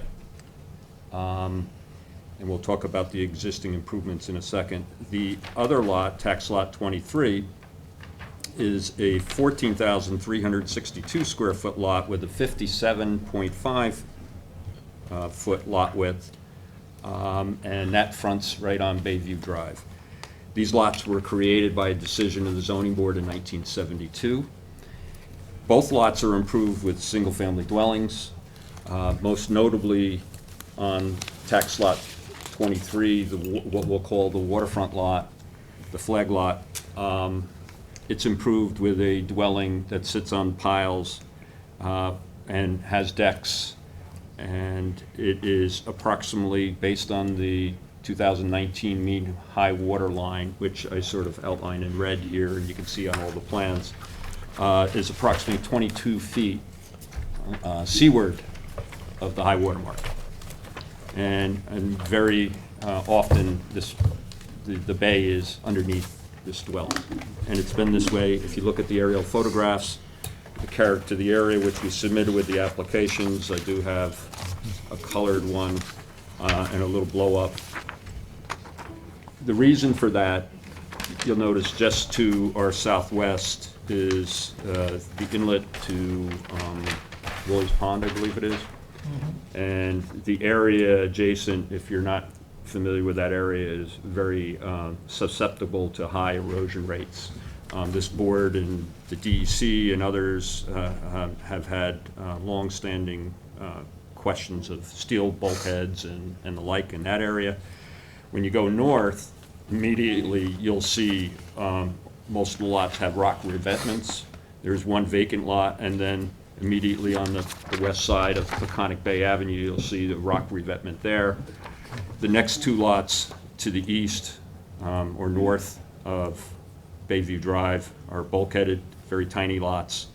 There is a small sliver of this lot behind that is not bulkheaded, and then you have our property, and you can see the house basically sitting in the water.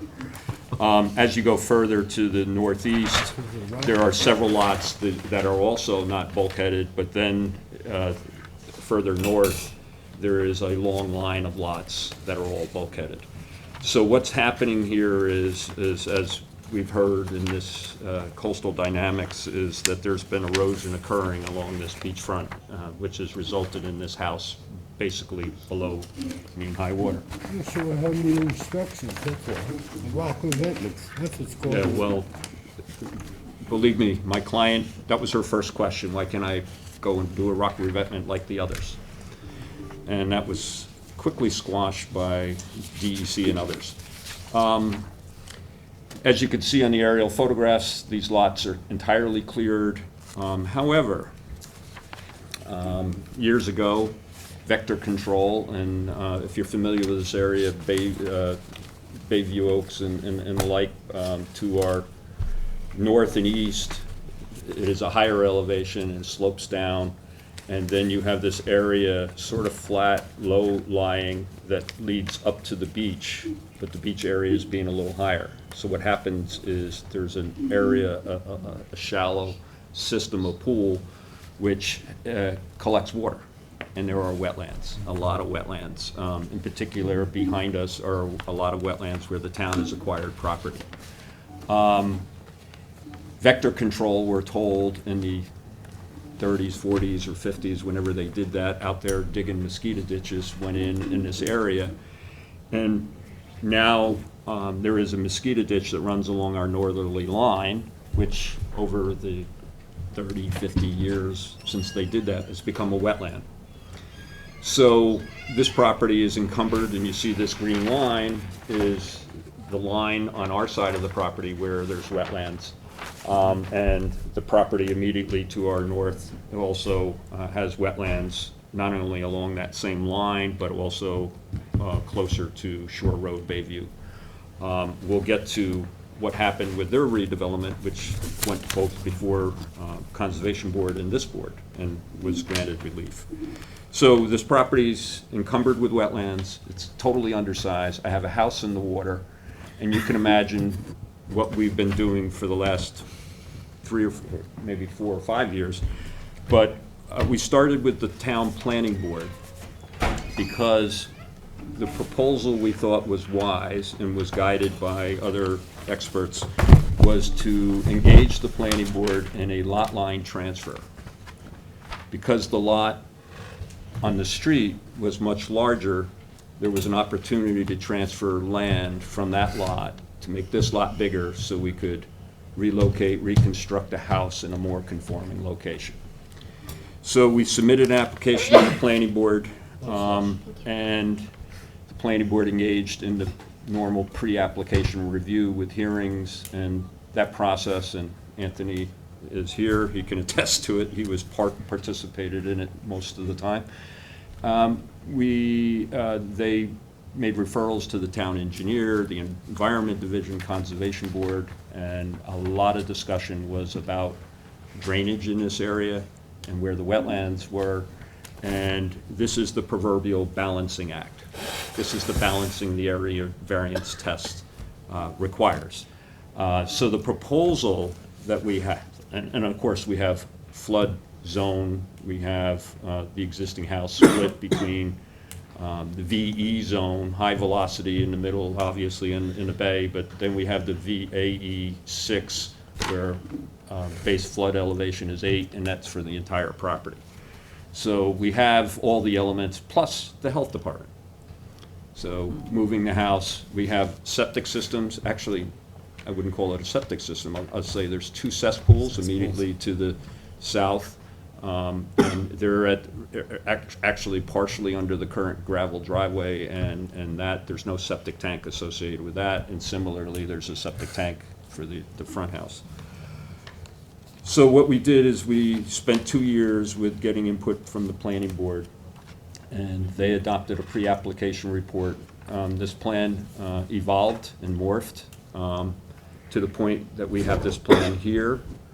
We had a garage proposed, there was different configurations of the house and the pool and the side yard and the like, and this was essentially what I believe the planning board, who in this case, by the way, because it's a transfer of property, they don't know where to draw the lot line unless you know what kind of redevelopment is going to occur. And this is something they've done occasionally, and since the redevelopment of this parcel is an integral part of designing where that lot line is, they assumed approval authority under the Chapter 325, the wetlands. They thereafter adopted their pre-application report, and a copy of that is here. It was approximately a year ago. We submitted this application last June, and at some point this is considered an unlisted action. There was coordination with the planning board and this board, and about a month ago the planning board adopted a negative declaration, and I submitted a copy. I understand you also have a copy in your file. So the relief, what is intended, it sounds like there's a lot of relief here. However, I point out is if we didn't touch the lots and it was a pre-existing lot, we'd be entitled to the 330, 115D, 3/10, 4/10, and other relief like that. However, that only applies to a pre-existing lot. Since you're involved in a transfer of property, it doesn't apply. But we would have needed all this relief if we kept the lot line the same. So it looks like a lot of relief. And it sounds like a lot of relief, but in essence, when you look at the existing lots and the totality of the circumstances, you'll see that the relief, we tried to gerrymander and modify and balance and compromise. And I believe the planning board, we did everything, and we're here generally based on their recommendations. This application requires planning board approval, DEC approval, health department approval, and this board. So we're balancing all those. Just so you know, we're in front of the DEC, they're waiting for your decision. We're in front of the health department, they're waiting for your decision. They were also waiting for the seeker decision, which was rendered. So what are we doing? The proposal is to transfer approximately 7,565 square feet from the rear lot, and we have a series of maps. This was the map that shows existing conditions, and you can sort of see how it shows the proposed transfer. So it's this block in here, that 5,667 square feet that we're trying to transfer from the rear lot with that cottage house on Bayview Road to the flag lot. And just so you know, the setback from the existing house on in the waterfront lot That's is the front one. the front. Yeah, so right now, the existing lot line is here. Yeah. So the setback is 27 feet. So the first question is, why can't you just pick the house up and move it back? Well, how far are we gonna move it back? We could move it back 27 feet, have a zero lot line, but what are we gaining? The setback would be still about 10 feet from the mean high water mark.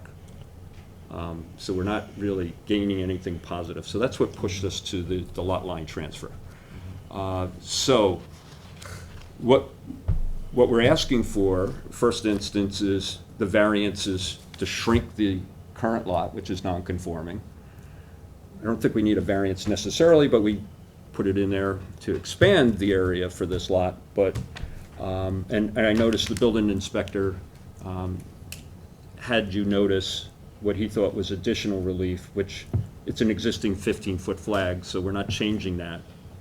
So I don't think we need relief to create a lot with a 15-foot flag, but nonetheless, he put that in the notice. Also, that existing waterfront lot, we're not changing the lot width.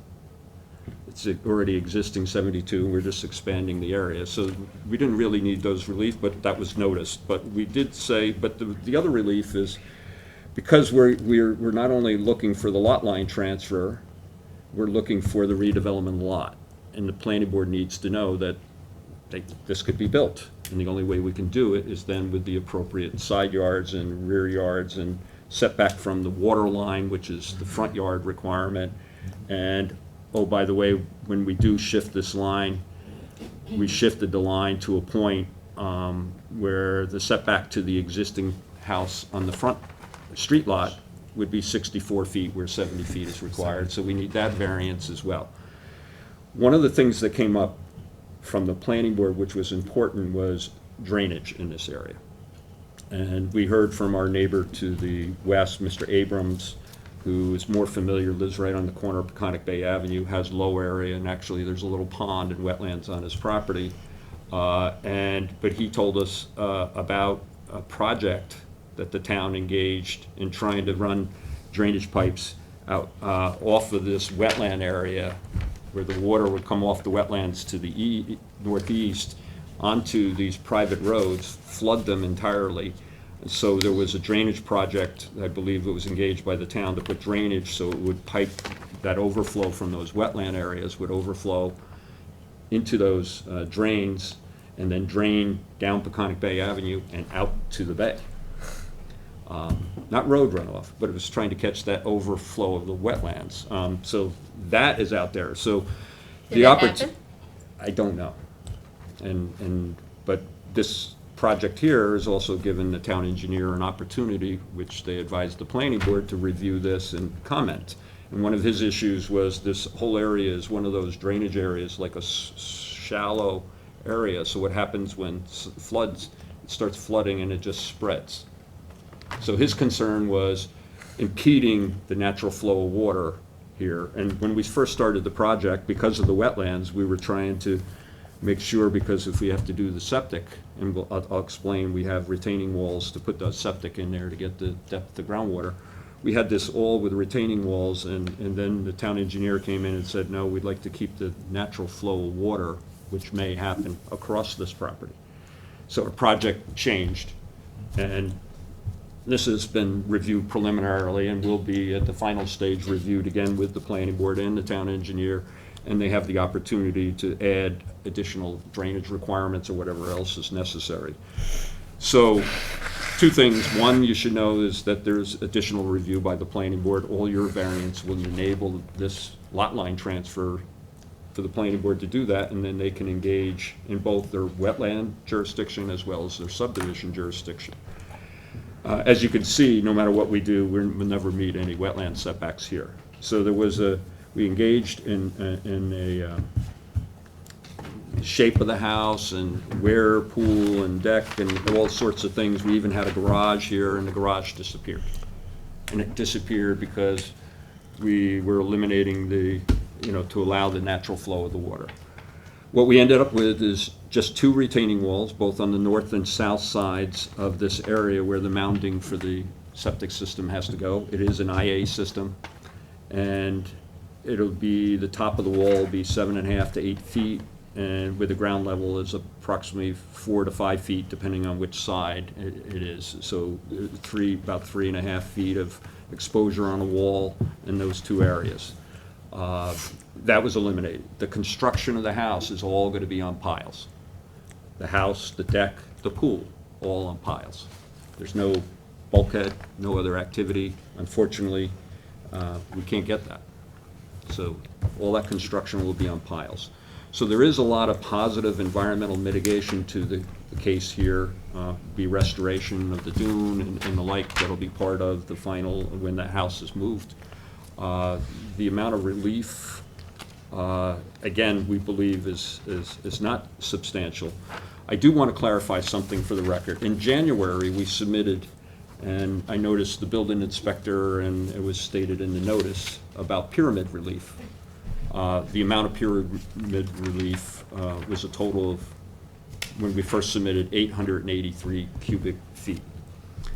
However, what we noticed in the architect's plans, and this can only have happened because there's so many plans, so many versions of the plans. But when it came time for us to gather all this and get it in there, her calculation, and if you look, the setbacks that she had for the house, and then what she based her original calculations weren't the same as the plan. That's what I thought too. And so they were corrected, and we did submit this corrected pyramid drawing in January, which actually reduces the 883 to 427. Significantly, yeah. Significantly. I was so confused by that. Yeah. And so what you can see. And this is accurate. This is This is. current in fact. Yes, absolutely. You'll see that the side yard setbacks. And this was also something with the planning board. At some point, they wanted us to shift the house back and forth, try to maximize wetland setbacks, the whole 6, 8 feet or whatever it was, from that northerly side. And so there was a variety, like I said, there's 2 years of various plans. But So what is the elevation of the first floor? You said it's going to be on pylon. The proposed elevation will be at 12. 12 feet? 12. Okay. So one of the things I just can say to the board is that we only gave you one pyramid elevation, and we had given you complete floor plans and everything else with the house. We can submit corrected ones that are all accurate and the same for that purpose. What else can I tell you at this time? Okay, as part of the submissions, one of the things, as we often done, is with respect to the part of the 5-part test, impact or detrimental impact on the character of the neighborhood. We did a little analysis of the neighborhood in addition to what I just showed you and submitted the aerial photographs. We looked to see what was happening on our adjacent properties and nearby properties and whether this board ever considered similar or granted similar relief. So the one submission is a map, a land use map that identifies areas where you granted variances, including pyramid variances, and we included the GIS record card, copy your decision, and so on. For the most important one, number one, is our property immediately to our east, northeast, owned by Joshua Picard. This board and the Conservation Board, it's a little larger lot, and you would think they wouldn't have such a problem. However, it's encumbered by the wetlands in the rear. And this board, when it was considering that and balancing, again, all the factors here, wetlands, bayfront, all these setbacks, you actually granted some zoning relief, you granted some pyramid relief to the extent of a little over 1,000 cubic feet, even though the lot was a little bigger. A little further to the northeast, there are a couple lots similar to ours, actually narrower, which was a factor you were talking about earlier. Application, one lot is 45 feet wide, another was 40. In those cases, you granted substantial relief, 5,412 cubic feet. Another one, you granted 7,440 cubic feet. So this, in comparison, you can sort of see, the narrower the lot, the likelihood there's going to be a greater pyramid thing, and we can see that direction. Nonetheless, the lot to our east by Mr. Picard, we granted 1,012 cubic feet, and the planning board, when we started this, we provided them copies of the Conservation Board, and that's all in your record too. Conservation Board decision, your decision, the site plan, and it's only recently that construction started. And when we came back a month ago in front of the planning board, all the planning board members were like, who had inspected the property, were like, what is going on next door? So we told them, we said this all along, that this is part of the issue is that there's other things happening in this neighborhood. And I included in the package some black and white photos, but I thought I'd give you some current photos of our site and what is going on next door. But I'll let you pass around, but quickly, this is at our entrance. 65 is the flag lot, and there's a gate on the driveway. This is the corner of the cottage, and this is looking to our northeast, and you can sort of see that there. This is a picture, and again, it shows our site. It's completely cleared, other than the vegetation along the wetlands to the north as well, but it shows you a little bit of the comparison of what is going on in the neighborhood. Now, granted, it's a larger lot, and they can build a larger house, but it significantly will dwarf what we're doing. So there's some photos here. I did say I put them in black and white, but here's some color You can ones. give them to Katie. Sure. Is there gonna be like a wetlands buffer anywhere? Yes, the planning board will, as already discussed in their pre-app report. Our plans don't show anything at this point, but they will, and they indicated that they expect that. So particularly along the north line, so where you see the side of the house, other than an area, a maintenance area, there'll be a buffer along that whole side and up to the retaining wall. So that will be normal, and we expect that to happen. And the building's gonna be about a little less than 10 feet from the wetland. Correct. And again, the wetland, as we're talking about, was a former vector control, and What is it's the not. mosquito ditch? So back years ago, when everybody thought mosquitoes were a real problem, vector control out of the Suffolk County Health Department was created, and they were gonna control mosquitoes, and the way they thought they would do that was drain the swamps. So they went out and started ditches, and you can see on aerial photographs where these ditches are. Destroy the Straight line. wetland. Yeah, I mean, on this aerial, you Yeah, can, let's say trenches. trenches, ditches, whatever, so, We also did spraying, I believe. oh, on top of that. Yeah. Oh, yeah. That's more recent, you know, they were Yes. doing the spraying Yes. until they found that what they were spraying was Yeah, not that's right. appropriate. Yeah. So two things, so, you know, in addition to the five-part test, which we explained in the petition, I'm happy to answer further questions on that, but more importantly, another part of the test is whether there'll be an environmental impact. Well, one of the things which is important is how is this addressed under seeker? And the planning board did adopt a negative declaration, finding there would be no significant adverse impact with the project as designed. Now, of course, there's some elements to that. One is getting health department approval for the septic system, among other things. There is, so that is part and parcel of this. I don't know if you have any particular questions. Bruce Anderson is here, I think, to answer if you have any particular environmental question that was part of this. Okay. Well, we can hear from Bruce, but Anthony wanted to get your thoughts. Sure. Should I come up or should I stay right here? Whatever you prefer. My voice is loud no matter where I am, so. Yeah. I have the same I problem. understand. I do too.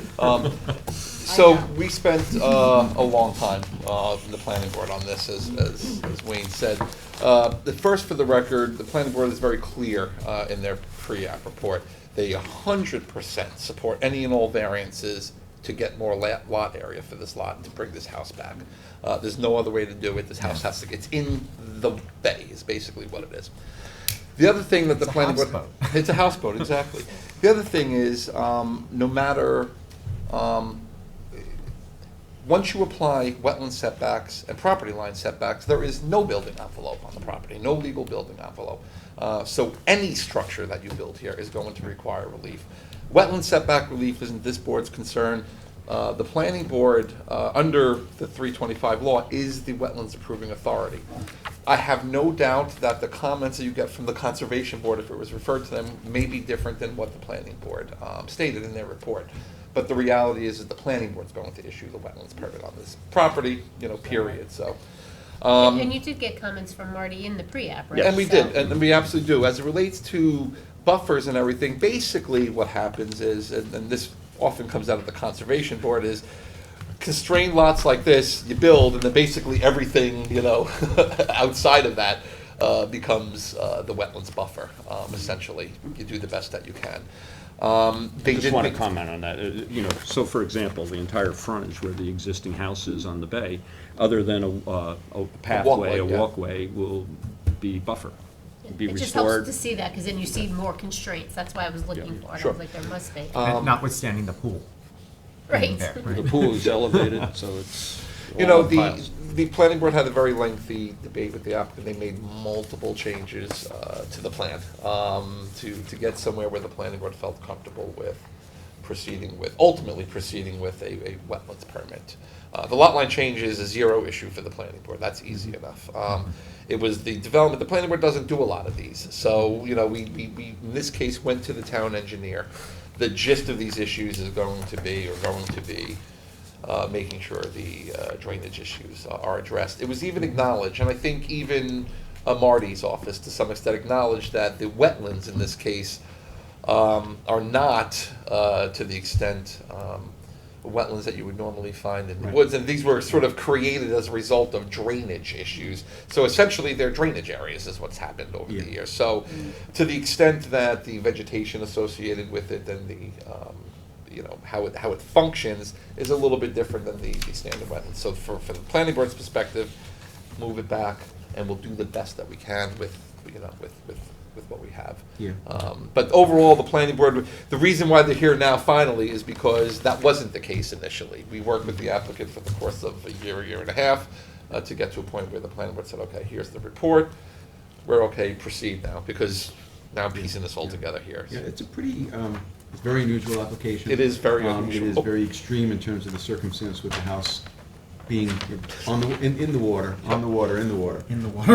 I mean, that's really, that's just a terrible thing that we need to remedy, and so these are, challenges that are more than a little bit unusual in terms of what we typically see, what the planning board typically sees, but it sounds like a lot of effort's been put into this. And- Rarely does the town engineer get into, at this level of looking at a project. They, look at the lot line change in a subdivision, but not the ultimate build out of the subdivision. This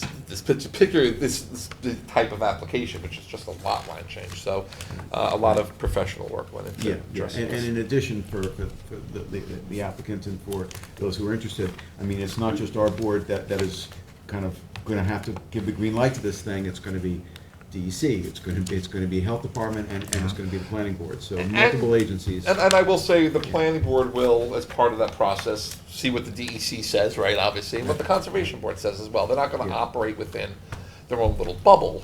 They will take the advice of all the professionals. Yeah, so we just play a role in this project that is, to some extent, a smaller role than the other agencies, but this is to fix a major problem. Yeah. Well, it's good to have the town engineer weigh in on it too, because so many times we hear from neighbors, it's gonna flood, and we say, oh, that'll be handled, but now we know there's actually gonna be a plan implemented with the subdivision, or the lot line modification. Yeah. And like I said, we Yeah. did the negative declaration on that as well, so. Yeah, and it's also good to, the fact that you can, there is a way there's a way to come to a solution to the problem. Yeah. Because we had another application not too long ago with a big complex that is very much in danger of flooding, and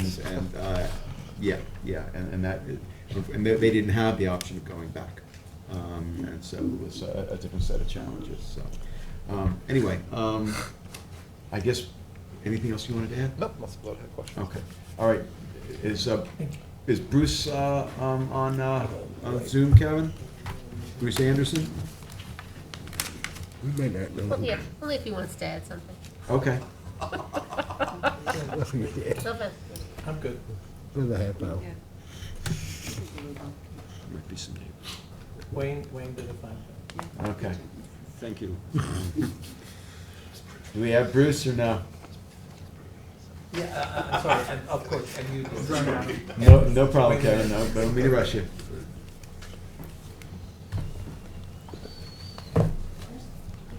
So can I just clarify what our role is here? So you are looking for the zoning board to give the approval for the lot line and the shift and the setbacks and other things that are in. Yeah. Having received that, you then go back to planning board, Correct. and planning board then takes into account that we, assuming that we agree. And then what do? You issue a final? The rest of All the rest, right? Well, yeah, they gotta get the health department. No, I understand. But yes, DEC. we will complete the process. Part of that process is we will also be issuing a wetlands permit for that waterfront lot for a period of 3 years. In other words, our wetlands permits, the planning board's wetlands permit good for a period of 3 years. After 3 years, They have to go they have back. to go to the conservation board after that. Right. Okay. So whereas. So they have to build within 3 years in order to? Yes. Okay, it's not, Right. yeah, okay. But Strongly I mean- suggested. but I mean, on a typical subdivision application, if it was just a straight subdivision application, we would grant whatever variants are needed for the structures, or maybe, something else, but it's often, lot width and things that we typically do. Right. But then, usually that's it. They've already gotten DEC if they needed it. They've already gotten the other approvals, and it's just within the town. Okay. So kind of we're constitute the like, town. we're like one step towards the Yeah. resolution of this whole thing. Okay. But this is a kind of a more Complicated. more complicated in terms of more approvals are going to be required after we're done. Okay, got it. Yeah. So okay. Good evening, Bruce. Good evening. How is everyone doing? Doing okay. Just have to swear you in. If you can state your name and address for the record, please. Bruce Anderson, Suffolk Environmental Consulting, Main Street, Bridgehampton. And do you swear to tell the truth, the whole truth, and nothing but the truth? Yes, I do. Okay. You can give us your comments and insight about this rather interesting application. Well, I can tell you a couple things. Number one, that my experience down in this area with this lot and the adjacent lots go back probably 15 years. So I've been working for this individual as well as several of the neighbors over that period of time. I can tell you that this house, is literally half of it is in the water. And so there is a public health and safety standpoint about relocating away from the water, which this application achieves. I can also tell you that it's serviced by two cesspools that are on the beach or directly adjacent to the beach that are installed in groundwater, dumping whatever sewage goes in directly into the bay waters. That gets corrected. I can tell you that we've had extensive conversations with the town engineer in addressing drainage concerns, and we anticipate working with town engineers further as we enter the final phases of our planning board application. On balance, this is, in my opinion, a very strong application because it takes all of the environmental problems of this site and addresses it in a very logical and direct way. And so, at the end of the day, if we're allowed to do this, the needs of the property owner are addressed, the needs of the environment are addressed, the needs of the overall regulatory scheme are addressed, and it's my belief that the neighbors benefit because the house right now sits in everyone's view, and it would be the new house would be substantially further back than where the present house already is.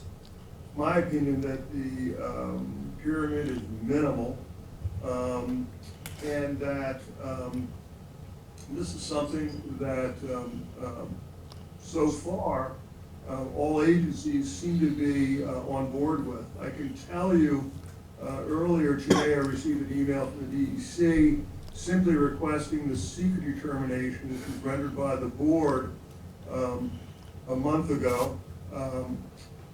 I will be sending that to them tonight or tomorrow morning, and for their purposes, the application is complete. I will also tell you, based on my experience with the DEC, I'm confident that they will approve the same plan that is in front of you, as will the health department, because remember that there's nothing on this property that complies with any environmental standard, any zoning standard, any public health standard. So it's although it's a complicated application, it appears that everyone's moving in the same direction, and the town and the applicant and the neighborhood will be well served by that. Okay. Thank you. Okay. Any other comments? The other neighbors. Okay. All right. Want to ask if there's anyone from the public who's willing to be heard in connection with this application who's in the audience. This is for, the application is for the property located at 61 and 65 Bayview Drive in North Sea. The applicant is 61 Bayview Drive LLC and Jacqueline Kress. Is there anyone who's waiting to be heard on Zoom in connection with this application? Again, 61 and 65 Bayview Drive in North Sea. If you're waiting to be heard on Zoom, this would be the time to let us know by raising your hand. Okay?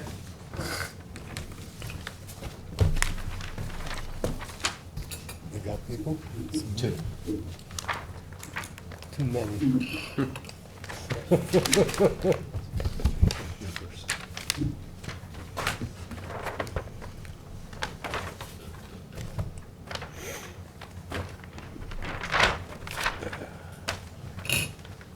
Can you hear me? Sorry? We can hear you, we can't see you yet. So you just have to, hold on. Okay, so we can, Can you hear me? we can hear you, but we can't see you. Maybe you can hit a button, start video?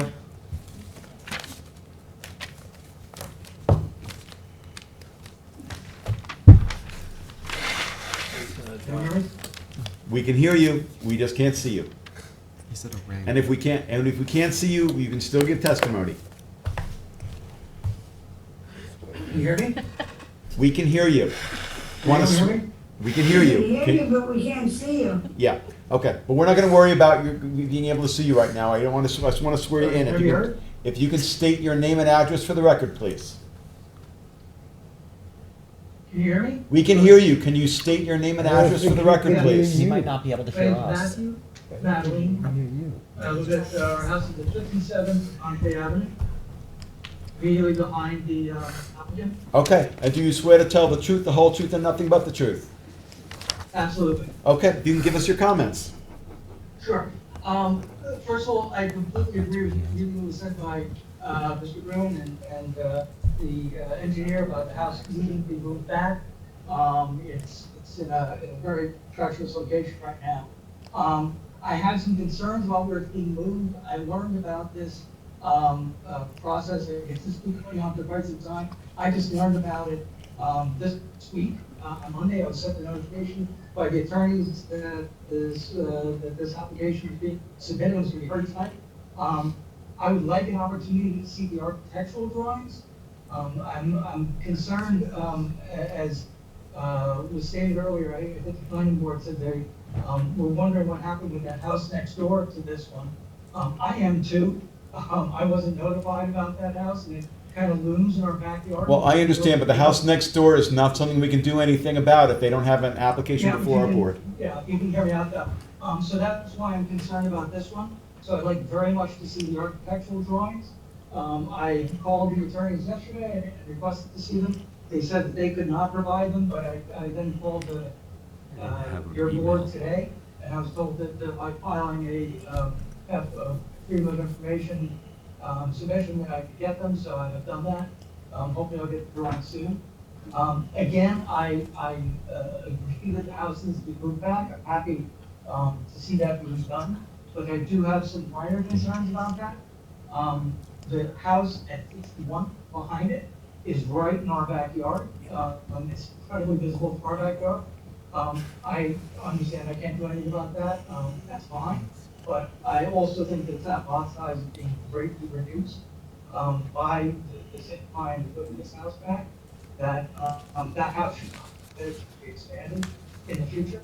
I'm also concerned that the septic field that is being installed is fine. I had to do the same thing in my house, but it looks like the driveway is being raised to the level of the septic field, approximately 4 feet above where the driveway is now. And I'm actually concerned that cars would be difficult in my backyard. As for the septic, that involves health department. That is not something that is within our jurisdiction. What, driveways? No, septic systems. Oh, okay. No, I understand that, but, it looks like the area of the septic field does not need to be, needs to include the driveway. That's not something within our purview right now, sir. But I can answer. I think he just froze. I think so. Just had a car accident. Just No, had a car accident. Okay. Okay, is there any, do you want to add anything else to your comments? Do you have any further comments? Yes, Keeps freezing. I want to call you back. Okay, thank you. Okay, all right. We had a second, yes.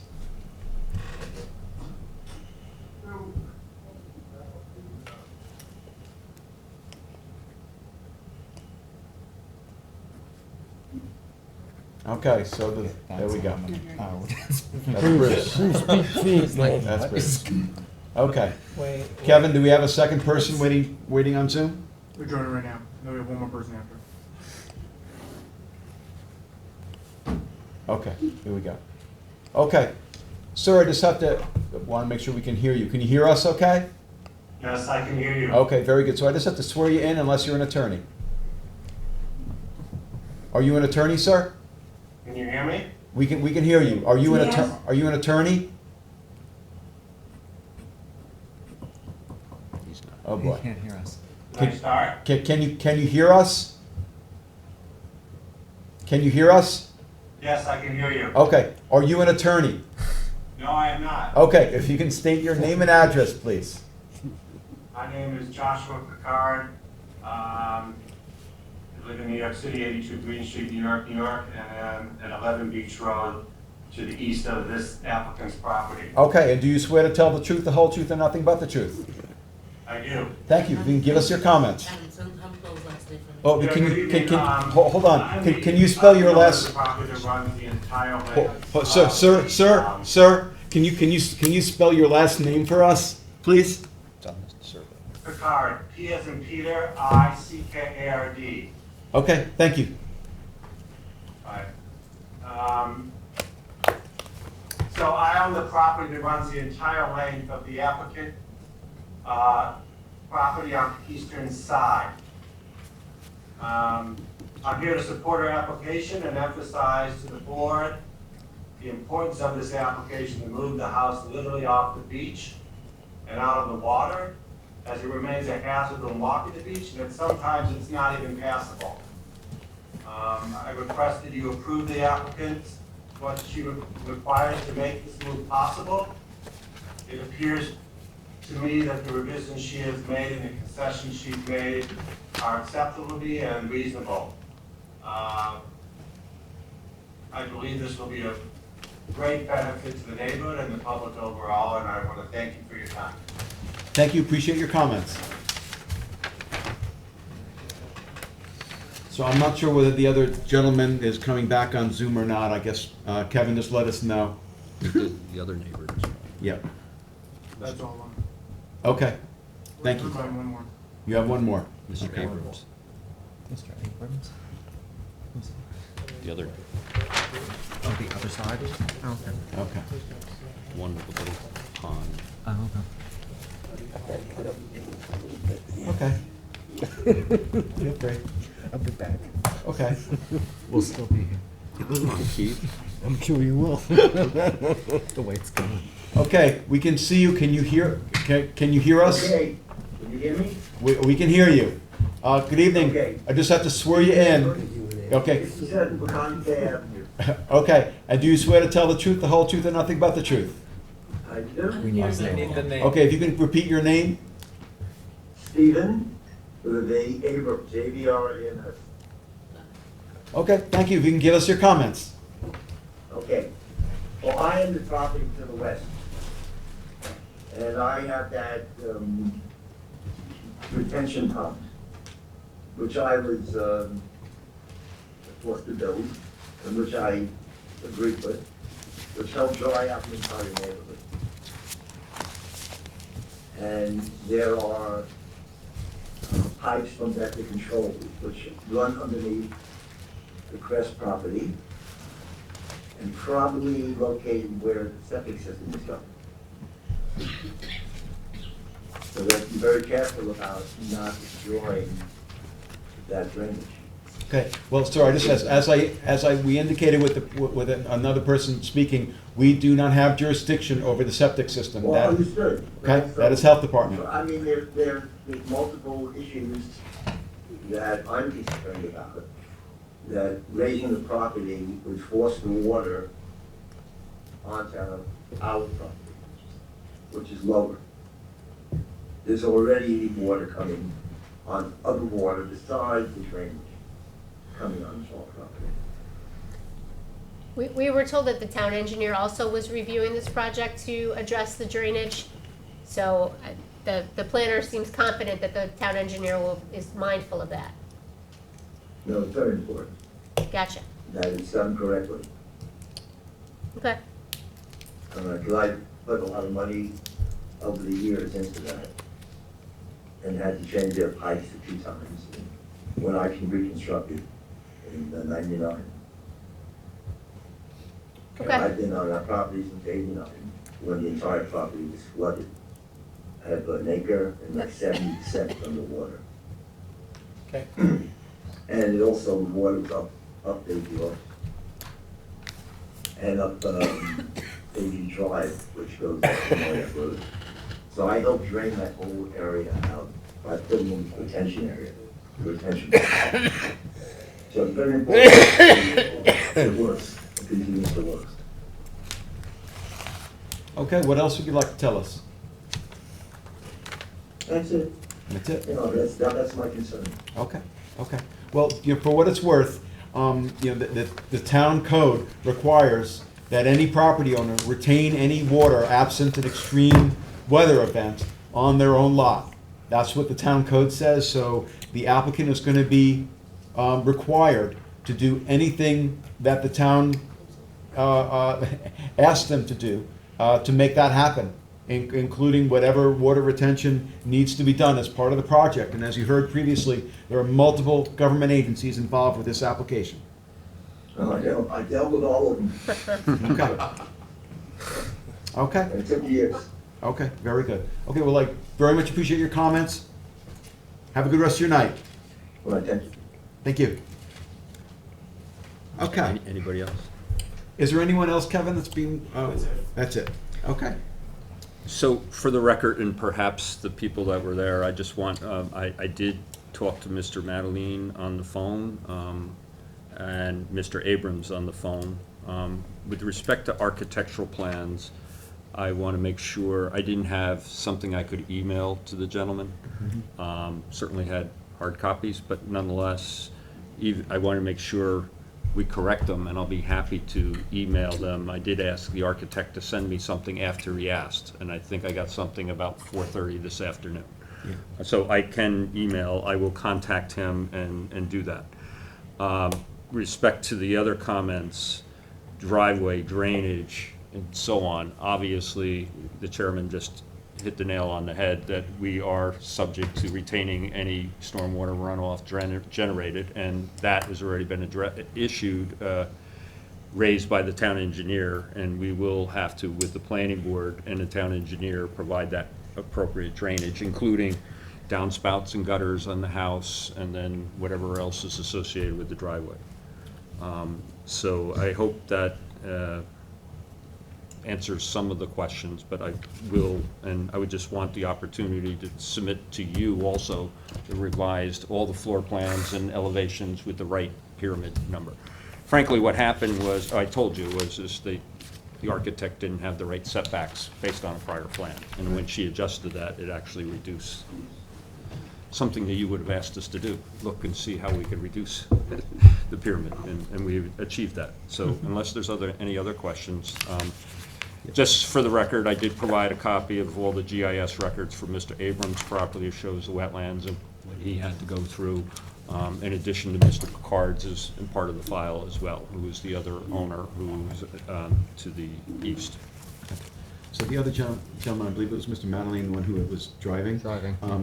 So he wanted to get the plans and then be given an opportunity to respond. In my view, that can be a written response, but I guess my only question is how long it will take for you to get the plans to him, so he has a It's possible I can get, like I said, I have to look at what the email the architect sent me at 4:30, and it's possible I can call him tomorrow and get an email address. I can forward those to him tomorrow. If he's looking for hard copies, then I have to mail them or something. Yeah. So the only question in my mind is, when what we do in terms of written subs and decision. I want him to have an adequate amount of time to be able to submit any response he'd like. You want to leave it open? Well, I don't know if I want to leave it open. I just want to leave it open for written submissions. Yeah, which is to give extra time. Give him extra time to submit something in writing. So, I mean, I don't know that he necessarily is opposed. I'm not sure. Maybe he is. We'll find out. I mean, he hasn't seen the plans yet. I think he. So maybe like written subs to the 12th with a decision. Yep. at the, the next meeting is the 8th? The 18th. 4th and the 18th? So, Yeah, so maybe written subs to the 12th and then a decision on the 18th? or the 5th. 12th, what, you're The 5th. talking May? May 5th, April? right after the meeting. Yeah, because written subs are going into May. Yeah. Right now, April 21st. April Oh, all right. 21st. Right, so I was trying to give extra Give 'em extra time. time, so, You want yeah. to May 5th? You And could- then the 18th, the decision? Yeah, or you could do the 28th, and, When's the written sub date? so we're trying to figure it out. My- Sounds like we're seeing I the would say 5th. I think the 5th, it's a good. May 5? Yeah. And then decision on the 18th. On the Decision 18th, so let me make a motion, I'll make a motion that we close the application for, this is the application 61 Bayview Drive LLC and Jacqueline Kress, except for written submissions, the deadline for written submissions is end of business on May 5th, and we will have a decision ready at our May 18th meeting. Second. Mr. Leonard? Aye. Ms. Kern? Aye. Mr. Daly? Aye. Ms. Burgess? Aye. Mr. Tudhill? Thank you. Chair votes aye. Thank you for being here. Thank you very much. You're welcome. Thanks, Chris. Have a good night. Okay, what are we up to? All right. That's unbelievable.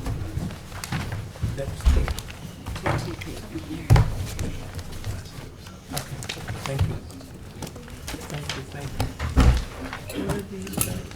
On the re-advertised applications, item 7, we have Kelly A. Pike, FKA 210 LLC, 2 TP Street, Hampton Bays.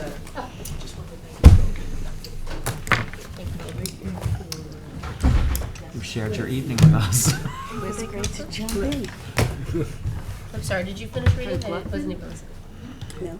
Oh, tell them that we already did that. Okay, thank you. Have a good night.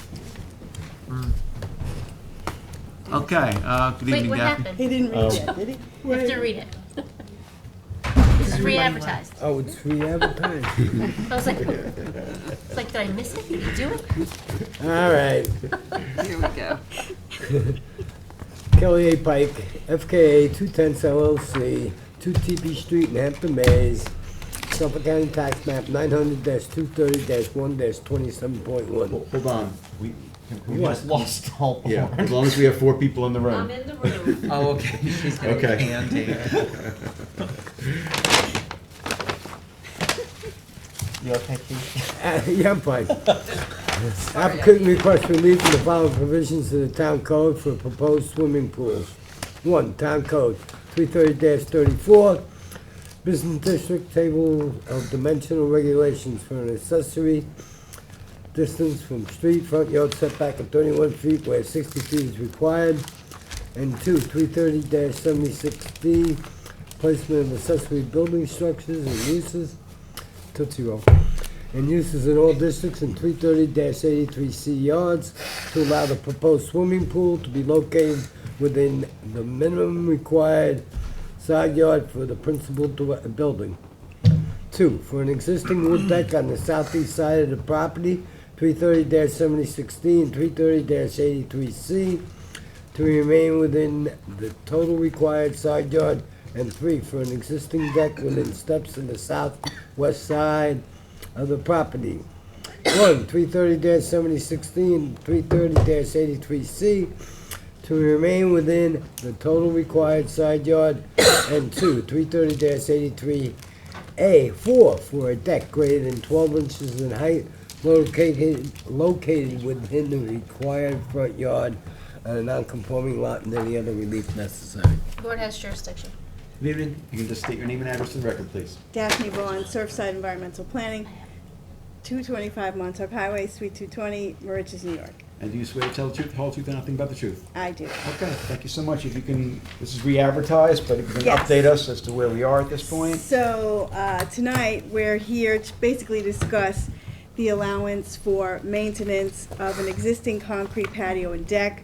Those are photos that the board had requested the last time we spoke.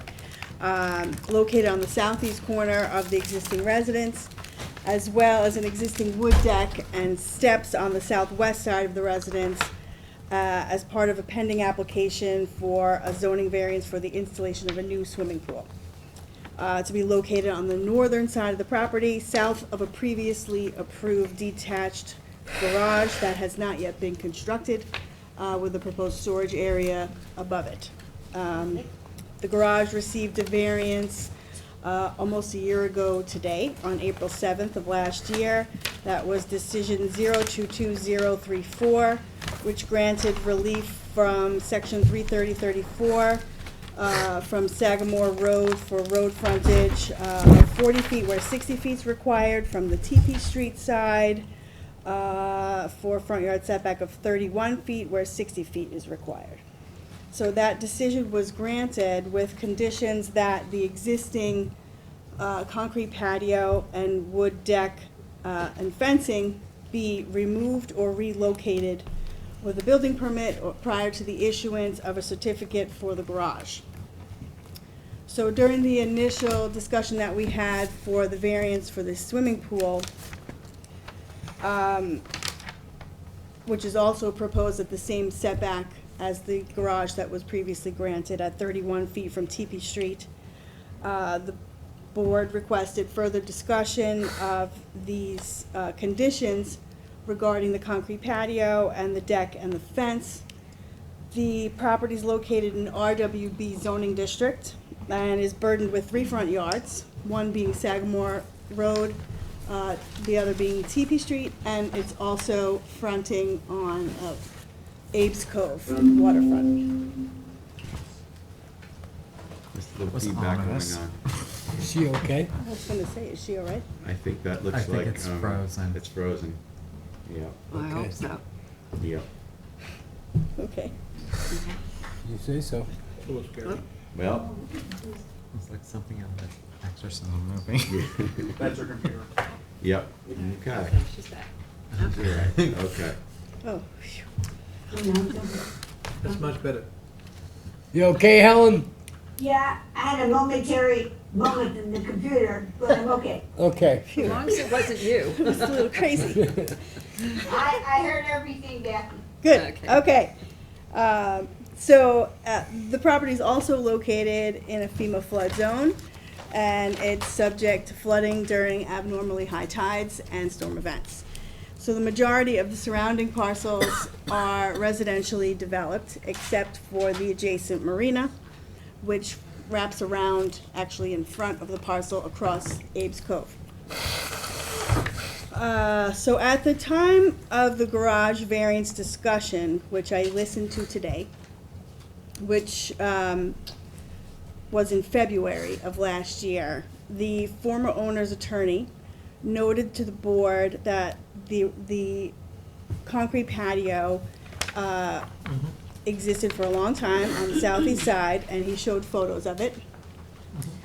That it was part of the foundation. He also noted that the fence in question belonged to the adjacent marina, and that the good side was facing the subject property. The fence has been removed, so it's really no longer an issue. There was no discussion at all about the wood deck and steps. That was part of the conditions.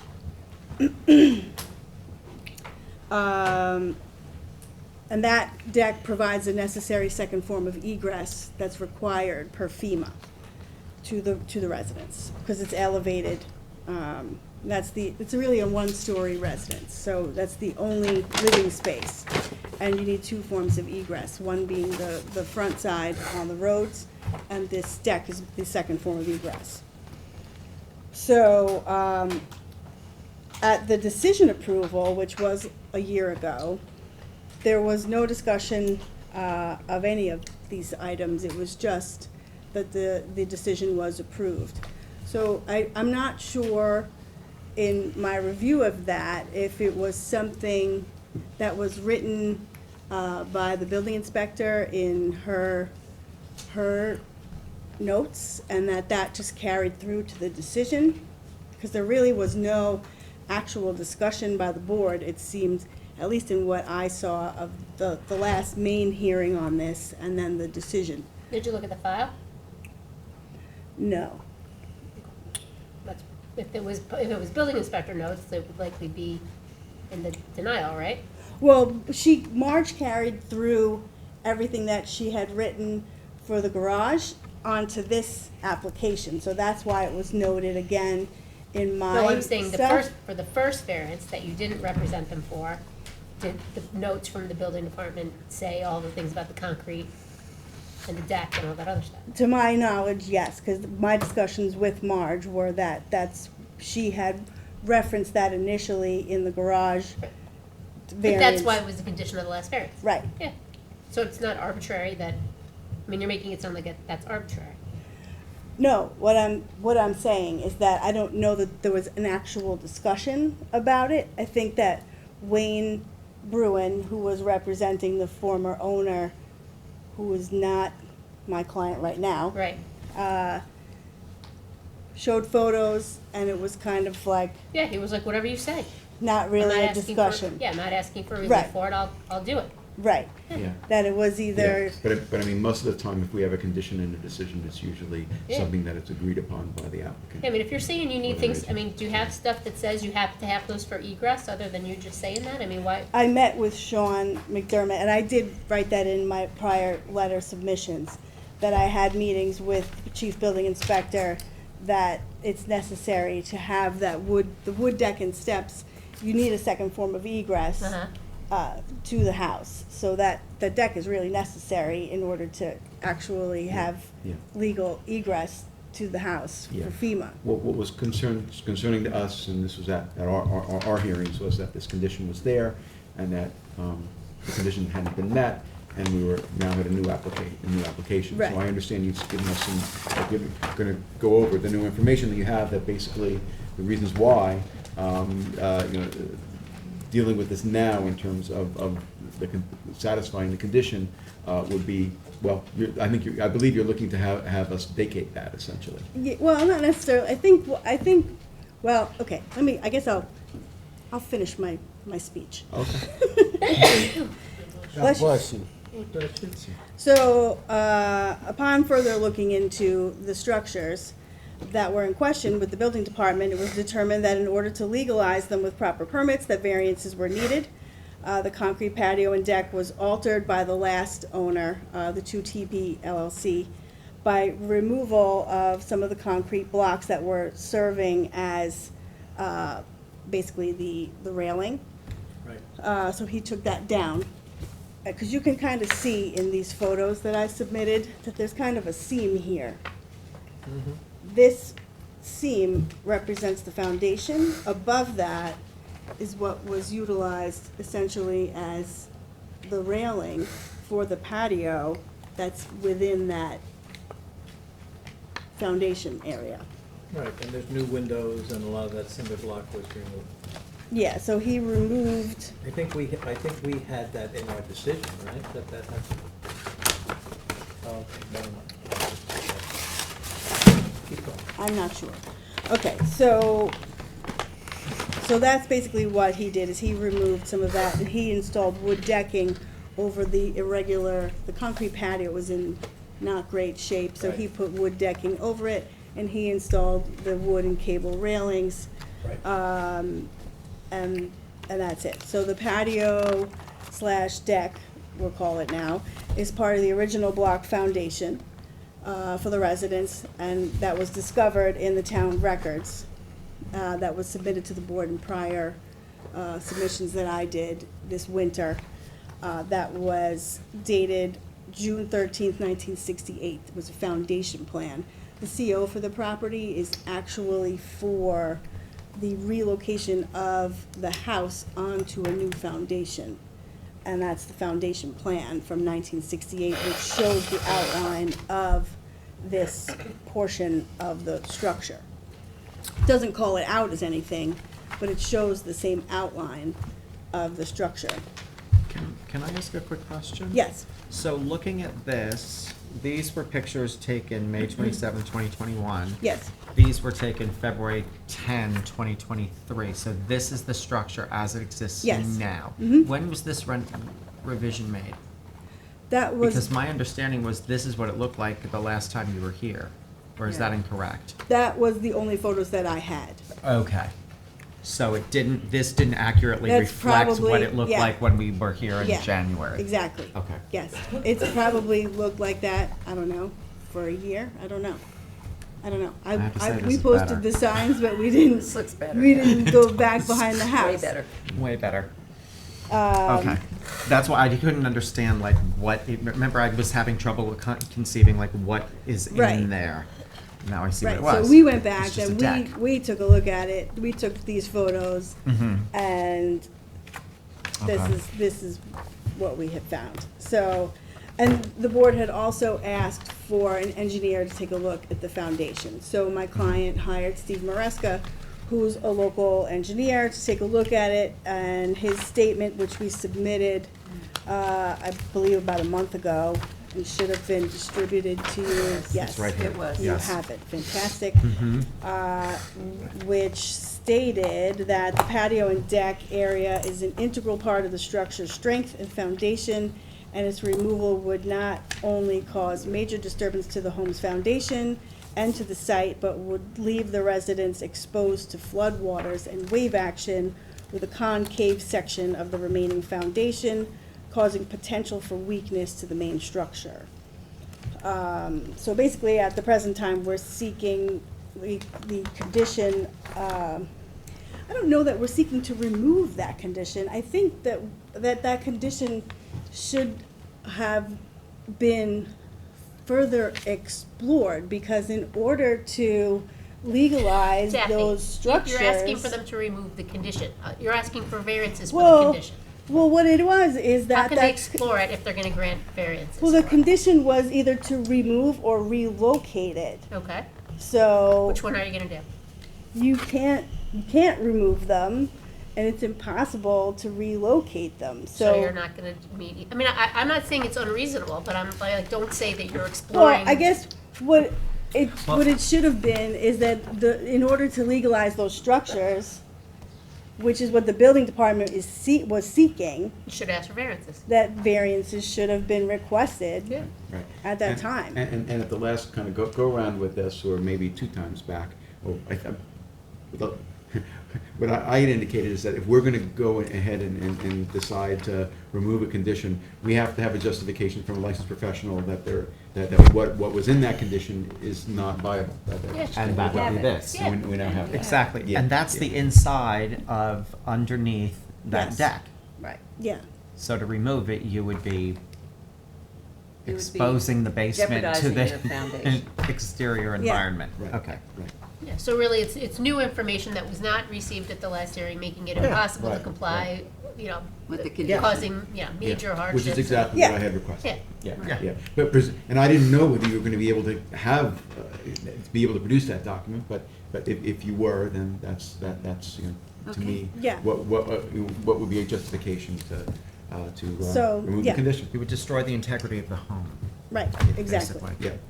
So I have spoken with the chief building inspector, I've spoken with Marjorie, I have clarified the variances which I have outlined, which Keith has very nicely read for us, as to what is necessary. Don't try to get on his good side. Good side? No. Have you got seen it? All right. And Good you know, try. they've been there, they've been there in aerial photographs, basically for as long as you can see. We got it. Okay, so Okay. I think Got we've it. covered what the issue was. So I we mean, I got don't that think the part. underlying relief was ever really as much of an issue as it was just how do we, you know, in my view, justifiably be able to remove a condition. Right. That And our board had, This resolves it. included in a prior determination. And I So think- nonetheless, we Yeah. are still on top Yeah. of all of this, seeking the variances that we originally requested for the Right. swimming pool, being the front yard setback to 31 feet from 60, and I believe it's 70, 60, 83C, because the corner is technically within the required side yard. Yep. Okay, all right, any other questions, comments? Is there anyone from the public? I Yes, think go ahead. it's much more reasonable to ask for relief on page 3 than it is on the first was page. on page one. Yeah, Right. very much so. Interestingly enough, but that's Yeah. kind of what I recall feeling at the time. Right, So, right. I'm in I wasn't support even sure of what the we were looking at. Yeah, I know. It was- Yeah. It was Very very, scary. it was Yeah. very hard to figure it Yeah. out. Okay. But I do think that there was a concern that you came back to ask for a variance after we had already granted a variance, and With a that- condition. And hadn't, Right. complied That- with the that's what conditions. the problem With the was. And- condition. And by the way, this isn't the only application where we've had to deal with Yeah, this recently. yeah, right. There's another one. So- Yeah, okay. All right, it does not look like, well, I'll ask, is there anyone from the public who is here in the audience who would like to be heard in connection with this application, which is for, the applicant is now Pike, formerly 210 LLC, for 2 Tepe Street in Hampton Bays. Is there anyone who's waiting to be heard on Zoom in connection with this application, which again is for 2 Tepe Street, Hampton Bays? If you are waiting to be heard on Zoom, this would be the time to let us know by raising your hand. Okay, thank you. All right, if not, Helen, it is yours. I have visited this property on many, many occasions. I have no problem with the application. I would close the public hearing and leave it open for written submissions till April 21st with a decision on May 4th. And I would like to comment that Daphne, you had an excellent, excellent presentation. Thank you, guys. I appreciate that. After a terrific reading by Keith of the relief required. We're just doing great tonight. We're aren't just, we? yeah, this is It's good. performance art. Poor guy who came in time is really sorry he came on. Okay. I second. Okay, Ms. Burgess, Aye. Mr. Leonard, Aye. Mr. Tudhill, Aye. Ms. Kern, Aye. Mr. Daly. Aye. Chair votes aye. Thank you so much, Thank Daphne. you. Have a good rest of your night. Item Take eight care. on the agenda, Caitlin Velez, Robert Velez, and Eileen O'Keefe. Suffolk County Tax Map 900-82-1-61, 6 Jagger Lane in West Hampton. Applicant requests relief from Town Code 330-84D, Pyramid Law, for a proposed encroachment in the amount of 104 cubic feet for the proposed lifting of a detached garage and the conversion of said garage into an accessory building, pool house / cabana on a non-conforming lot. Additionally, the applicant requests relief from the following provisions of the town code: 330-11, Residence Districts Table of Dimensional Regulations for an accessory distance from the street setback of 54.9 feet where 70 feet is required for the proposed swimming pool, and 330-115C, continuance of non-conforming buildings for the extension of the porch into the front yard from the existing non-conforming 48 feet to the proposed 42.5 feet, and any other relief necessary. Board has jurisdiction. Good evening. Hi, Harmon. So I just have to, we re-advertise this, so I will swear you in again. If you can just state your name and address, please. It's Fred Weiss, 33 Elizabeth Way, Ridge, New York. And do you swear to tell the truth, the whole truth, and nothing but the truth? I do. Okay, can you tell us about what is now a revised application? So the first time we came out, well, I was on Zoom, but we were here for the pyramid for the cabana, and the pool was on the survey for a future, but we re-advertised it. Now we're re-advertising, including the pool in the variance. Right. So that's where we're back. Yeah, and basically the last time I think I had said, we want the neighbors to be notified Correct. that it includes the application for the pool. If it was just like a slight change to the application, we probably would have done it under any relief necessary, but being that the pool was, another, item of variance relief. Understood. Yep. Is there a new survey, or I don't, I haven't written in my notes that that maybe the pool was being reduced in size? Did No, that it's the happen? same survey. So Same is it 18 by 40. Okay. So the survey that you submitted with the original application remains the same? Correct. Okay. Okay. All right. And there it is, 18 by 40. Okay. Yeah. All right. So pyramid relief, 104 cubic feet for lifting the detached garage, conversion of the garage into an accessory building, accessory distance from street from 70 feet to 54.9 feet, and that's for the pool, I believe. Yeah, 54.9 inches, right there. Okay. So basically, we would just Yeah, so we really just re-advertised for that purpose to add in the Correct. pool in terms of the relief. Have you heard from any of the neighbors? No. Your neighbors? No, okay. Where do we leave things with the proposed second garage? That's not happening? That's not happening. Okay, so no second garage. No. Like, they'll be mad if you come back for a second garage. No, there's no second garage. That was squashed. You get one. That's it. That's all you Put get. the pool in instead. Well, you'd be surprised, but yeah. I know you do. I took notes. I've been watching for a while. You guys got a good memory. And then I think we did get a memo, right, saying that they didn't need. We did. The front yard. We did. Okay, the Yeah, porch. Yep, Yeah. yep, yeah, the relief for the porch is not, it was advertised, but extension of the porch for that relief is not necessary, Okay. per the building department. Just want to see if we had anything else. Yeah, and really nothing else in terms It of was the comments. second garage that was a question, yeah. Yes. Yeah, Yeah, okay. yeah, yeah. Okay. So I consider this pretty modest relief. Okay. Proposed pool, modest setback relief, minimal pyramid relief, and they're lifting it. So, anyway, I really don't have any questions at this point. Any questions, comments? Does not appear to be anybody in the audience. Is there anyone who is waiting to be heard on Zoom in connection with the application of Velez and O'Keefe? This is a property located at 6 Jagger Lane in West Hampton. If you're waiting to be heard on Zoom, this would be the time to let us know by raising your hand.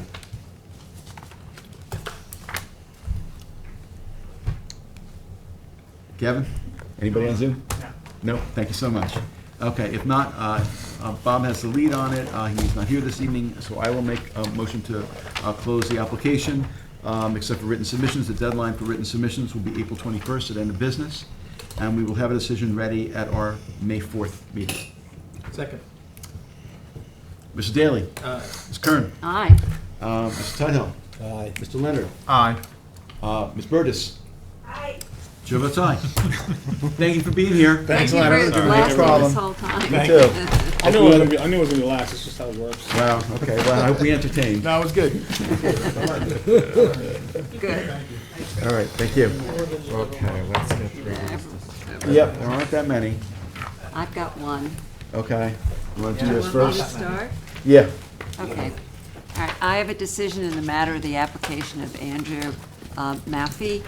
This property is located at 9 Tiffany Way, Bridgehampton, Suffolk County Tax Map 900-150-1-4.6. Applicant is looking to construct an additional garage on the southwest portion of the property in order to house additional vehicles and provide storage office space needed since his relocation to this property is a primary residence.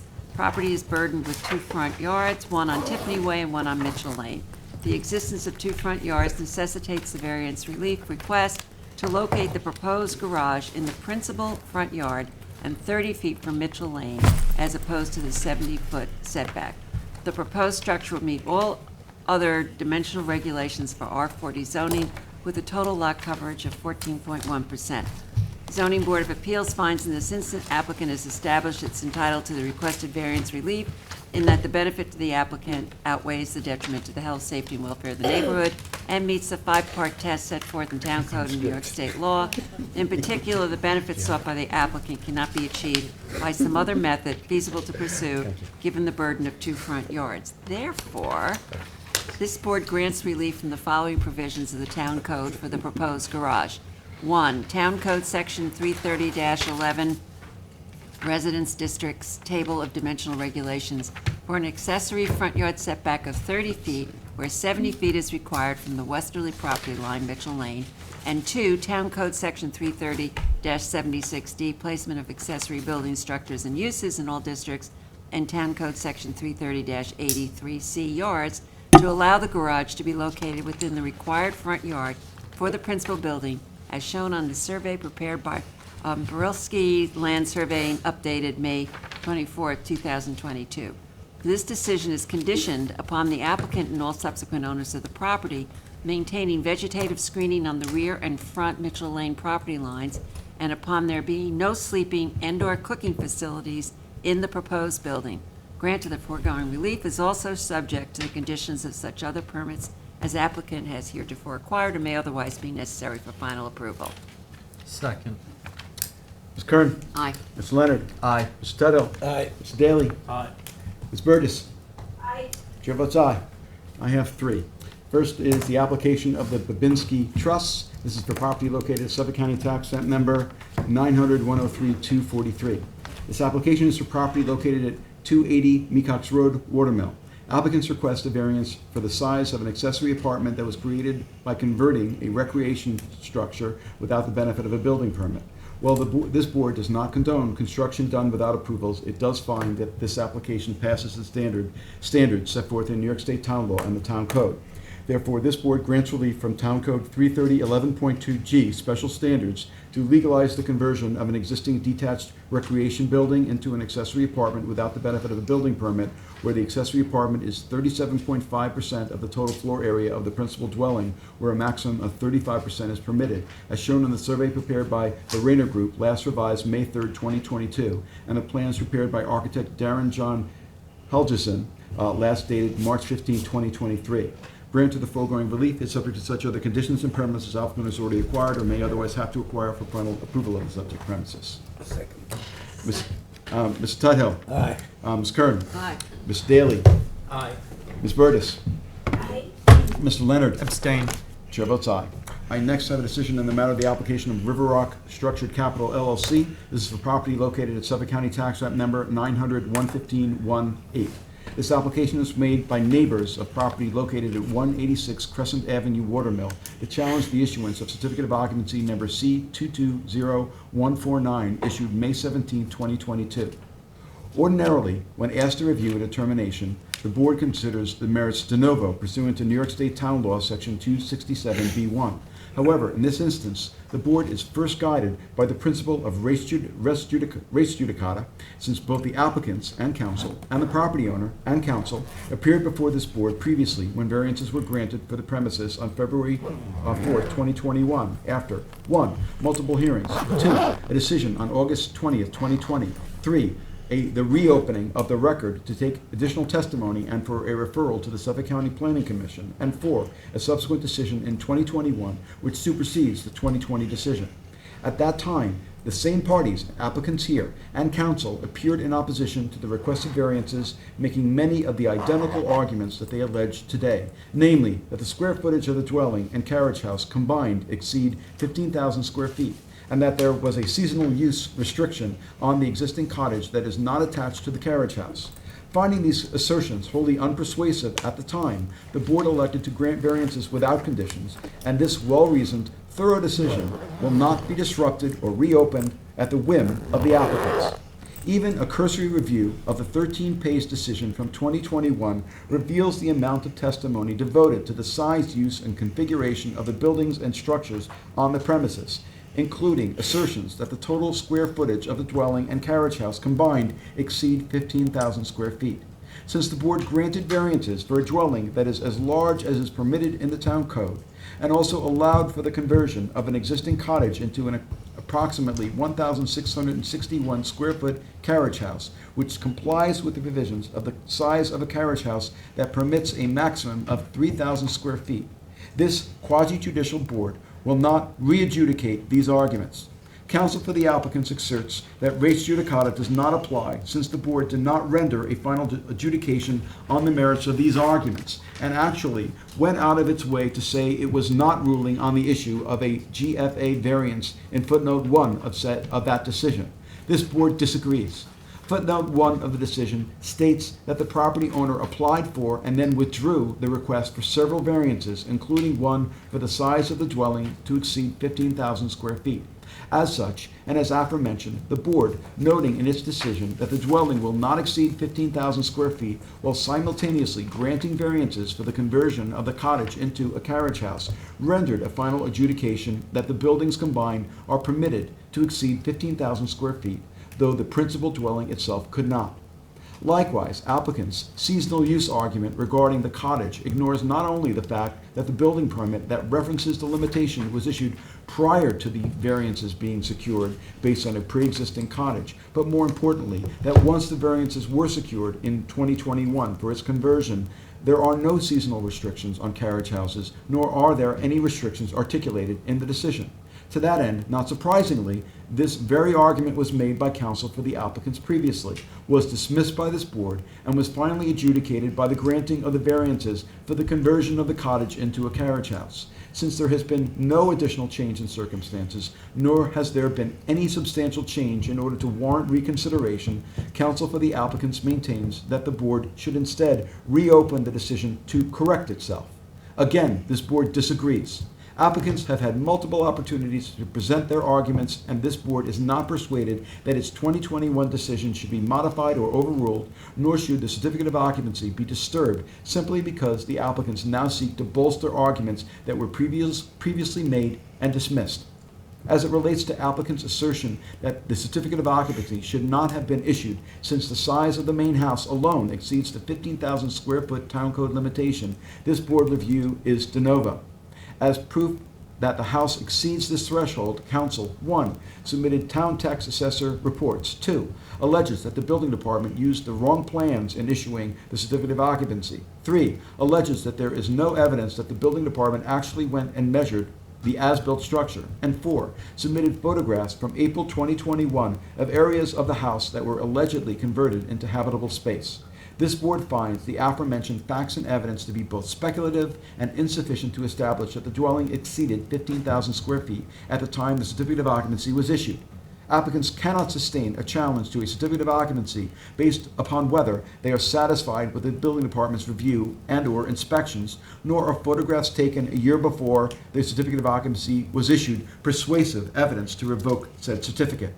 Additionally, the allegations that the building department used the wrong plans and applicants' reliance on the assessor's office reports, which reflect 2018 as the actual year built for the two-story house, ignore the very real timeline for the development of the premises. On May 8, 2018, a building permit was first issued for, among other things, a new dwelling and detached seasonal use guest cottage. This construction commenced. On October 11, 2019, the property owner made an application to the Zoning Board of Appeals for variances in connection with the dwelling and tennis court, which was later modified to include requests for variances in connection with the conversion of the garage to a carriage house. Subsequent to this, the ZBA rendered decisions on both August 20th, 2020 and February 4th, 2021, which required revisions to the proposal by the property owner in order to ensure compliance with both the decision and the town code. After 3 years of inspections, reviews, and sign-offs by the building department, the certificate of occupancy was issued on May 17, 2022. Applicants would like this board to review the certificate of occupancy in a vacuum, but it cannot. It is well settled that property owners have vested rights in certificates of occupancy, and as such, the applicants bear a very real burden to show that this certificate should be revoked, which has not been met. Lastly, although not a basis to revoke a certificate of occupancy, applicants maintain that there are 2 driveways on the premises, which is not permitted, absent a variance, with the presence of a carriage house. This board finds that the evidence submitted on this allegation is not persuasive. Therefore, and for the reasons set forth herein, this board finds that there has been no evidence presented upon which this application could be granted and denies the appeal, finding that the certificate of occupancy was properly issued. 1 second. Did you say the conversion of the garage or the cottage? It was under the timeline? You said garage, but it should have been the Should have been cottage, okay. Yes. So I'll correct what I read. I know, I usually read along with them, and I was like, I don't. Okay, so I will modify what I read, that it's the cottage, not the garage. Yes. Right. Okay. Second. Okay, Mr. Daly. Aye. Ms. Kern. Aye. Ms. Burgess. Aye. Mr. Tudhill. Aye. Mr. Leonard. Aye. Chair votes aye. Last application decision I have is on the application of Bodo and Helen Krug von Nidda for property located at Suffolk County Tax Map Number 900-126-34. This application is for property located at 146A Red Creek Park, Hampton Bays. Applicant seeks variances in connection with a proposed one-story dwelling and swimming pool on a lot burdened by wetlands and topography challenges. Here, applicant secured a building permit for the proposed dwelling only to find that the shed attached to the dwelling required a front yard variance. This application passes the standards set forth in New York State Town Law and the Town Code. Therefore, this board grants relief from the following provisions of the Town Code. 1, for a proposed one-story dwelling, Town Code 330-115C, continuance for a principal front yard setback of 41.9 feet where 52.8 feet is existing. And 2, for a proposed swimming pool, Town Code 33011, Residence Table of Dimensional Regulations, for an accessory distance from street setback, front yard, of 53.75 feet where 70 feet is required. And 2, Town Code 33076D, placement of accessory building structures and uses in all districts, and Town Code 33083C, yards, to allow the swimming pool to be located within the required front yard for the principal building. These variances are for structures as shown on the survey prepared by David H. Fox of Fox Land Surveying, last dated March 18, 2023, and the plans and elevations prepared by Christopher Jeffrey, R.A., last dated December 2nd, 2022.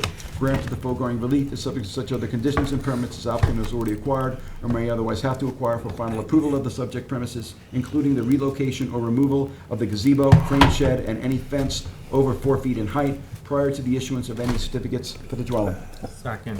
Mrs. Leonard. Aye. Ms. Kern. Aye. Mr. Tudhill. Aye. Ms. Burgess. Mr. Daly. Aye. Chair votes aye. Motion to adjourn. Second. All in favor? Aye. We are closed.